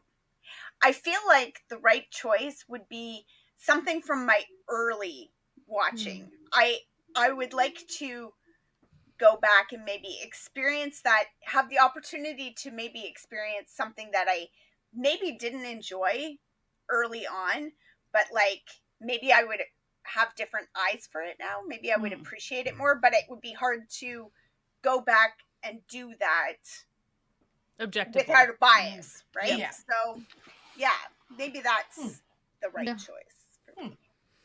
What is your favorite comfort show? See, that's tough. That's not tough for me. We all, like, it's not tough for you. Natalia, shh. So, like, the three of us, what show is Natalia going to pick? I wonder what she could possibly... Three of us and anyone who's listened to any episode in the past 3 years of this show. So it's Cutie Pie. We know it's Cutie Pie. It's Cutie Yeah. Pie. It's Cutie Pie. Just like we all knew the other one was going to be Town Type. Yeah, it's Cutie Pie. Yes. This one is We all know me, okay? I'm consistent. Yeah. You're nothing if not consistent. I'm nothing if not consistent. You know. How about you, Jessie? So I think semantic error is that drama because it's the one that I've like picked up the most to rewatch, which I don't do a lot, and I've like rewatched it just to have fun. But honestly, like if we're being really honest with ourselves, if I'm gonna pick like Asian entertainment wise, it's going to like probably be like a K-pop person. Like it's gonna be like Chance or something, or like Young K's Lives or something like that, where it's just like you can just like zone out and but then also really if I'm like needing comfort in watching something, it's going to be Criminal Minds or X-Files. Like that's really what it is. It's not going to be an Asian show for sure. Yeah. How about you, Sky? Sky here. It's tough for me because I'm such a mood-based watcher. So even when I'm in the mood for like comfort things, it's still going to be very based on mood. But and I think a good example and to be indicative of the era that I am currently existing in my headspace, Queen In-hyun's Man is so freaking good, guys. I do think it's a comfort watch. I wanted to pick it up again lately, and I'm not doing that to myself. I'm spending time watching new things. Thank you. So, but since I've wanted to pick it up kind of as a comfort watch lately, I'm going to say that one. How about you, Amanda? Well, I already mentioned Two Moons. It just is for me. I just enjoy it. I, sort of skip the first 2 episodes and start in around episode 3 and then watch my way through and watch all the good stuff and skip all the annoying stuff. And, it's just fun. But I would say sort of in the vein of a comfort watch, I don't ever, no offense to The Untamed, I have no desire to watch The Untamed again. I really enjoyed it the first time. I don't want to watch it again. But when I need comfort food, the fan fictions, the Untamed fan fictions, like I will eat that up. Like I have a few that I will just go reread because I love those characters. Those are my comfort characters. But not all the things that happen to them are nice, so I would rather go enjoy them in fan fiction land. And finally, the final listener question. What's something that you wish more people would talk about? The things they love. That's my answer too. Just stop talking about shit you hate. Just talk about stuff you like. It's better vibes. I think we've kind of talked about this a little bit earlier. Sky here. I think even when it comes to people recommending things to each other, so even if you're a newer drama watcher and you're talking with other newer drama watchers and you're just recommending back and forth things that you've seen, which is that's a lovely exchange. I'm totally like encouraging this vibe.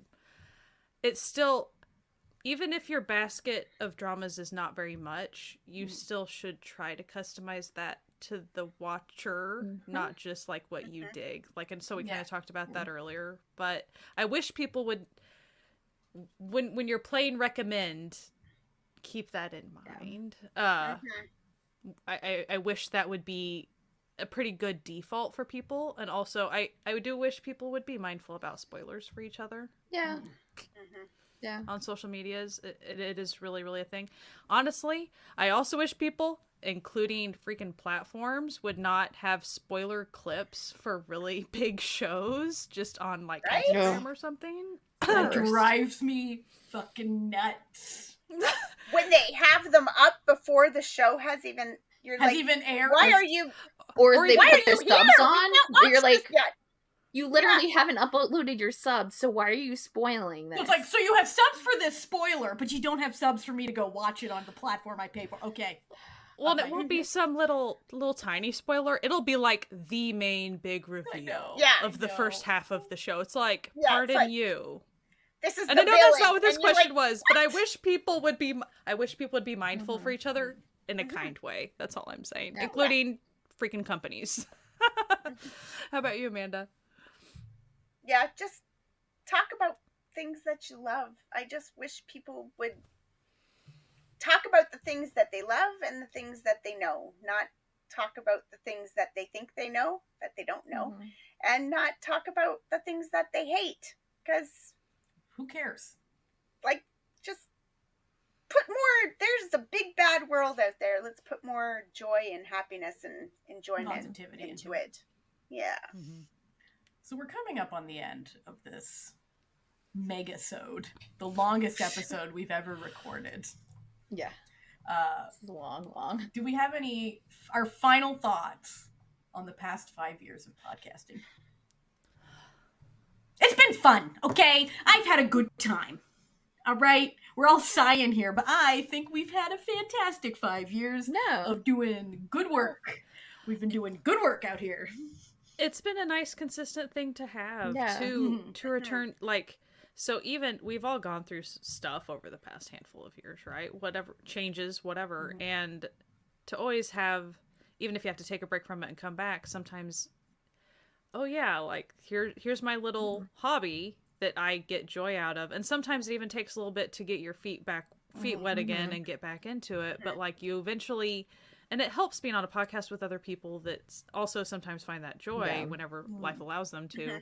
And so it helps you find your way back sometimes, especially being within the podcast. I think I found it helpful in those ways, especially if I go through a rough time for months on end.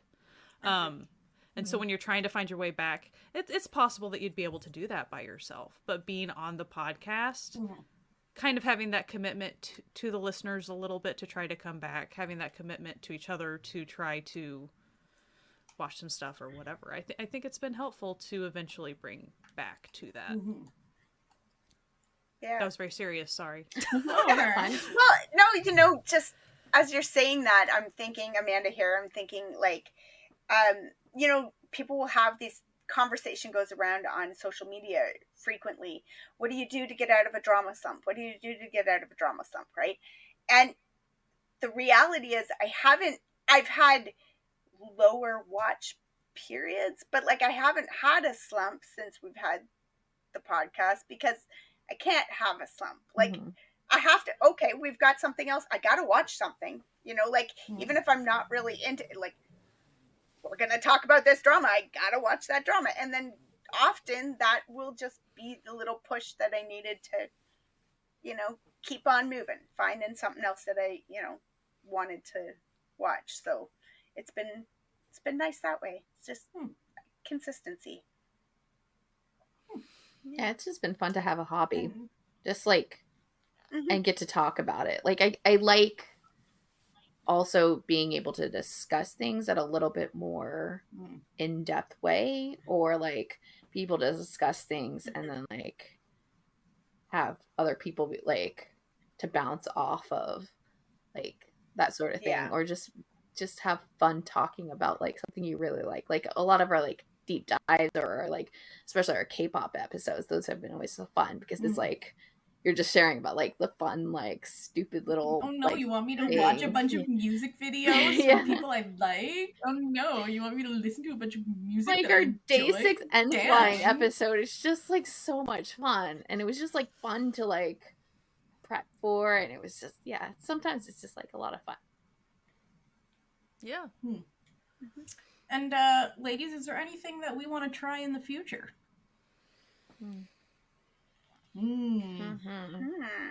So I think something that we haven't done, here's what we can promise you. We haven't done any non-Korean deep dives yet. Oh, that's true. I don't think.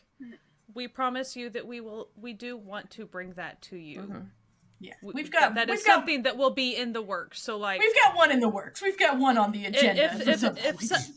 Listeners, if you're around, like if you're here for not just Korean content, obviously, like if you're wanting, because that's part of, we cover not just Korean things. It's a lot of the other countries and stuff.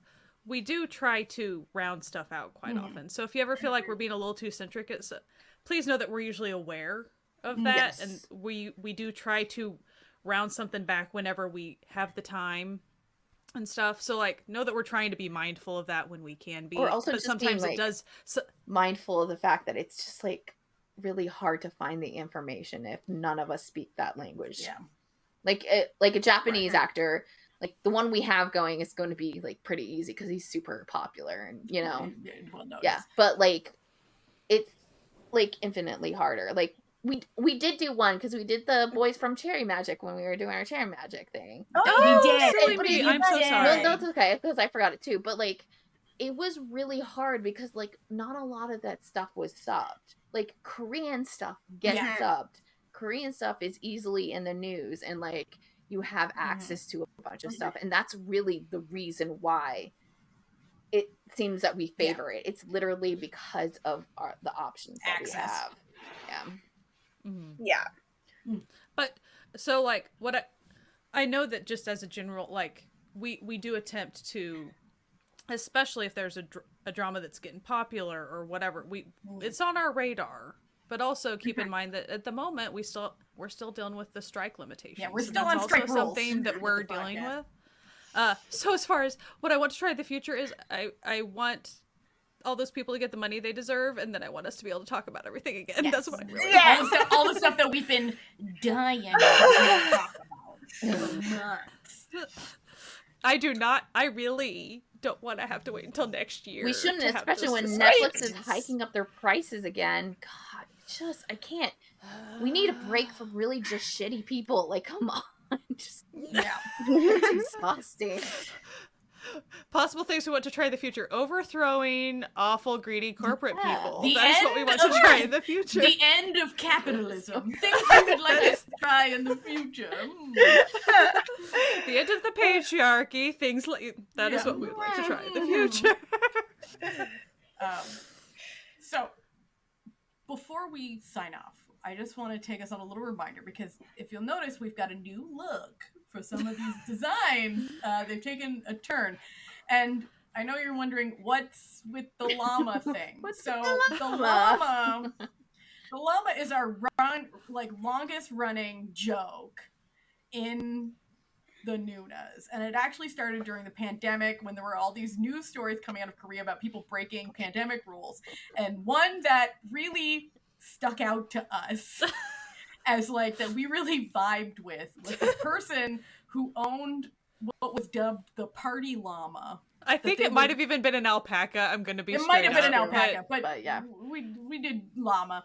That we then said, this is us as people. So like if you follow our, we do a long running live stream where Sky and I play this management game called Idol Manager, and our group is always called the Party Llamas in various iterations of Party Llama.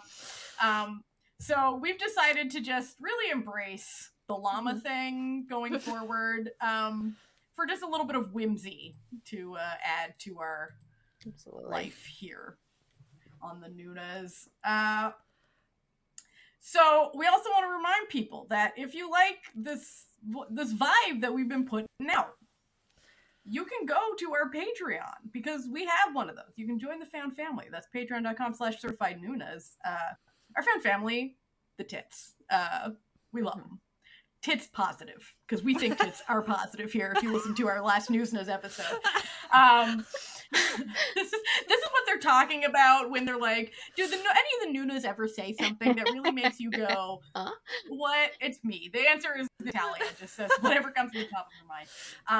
And speaking of live streams, we do live streams often on YouTube.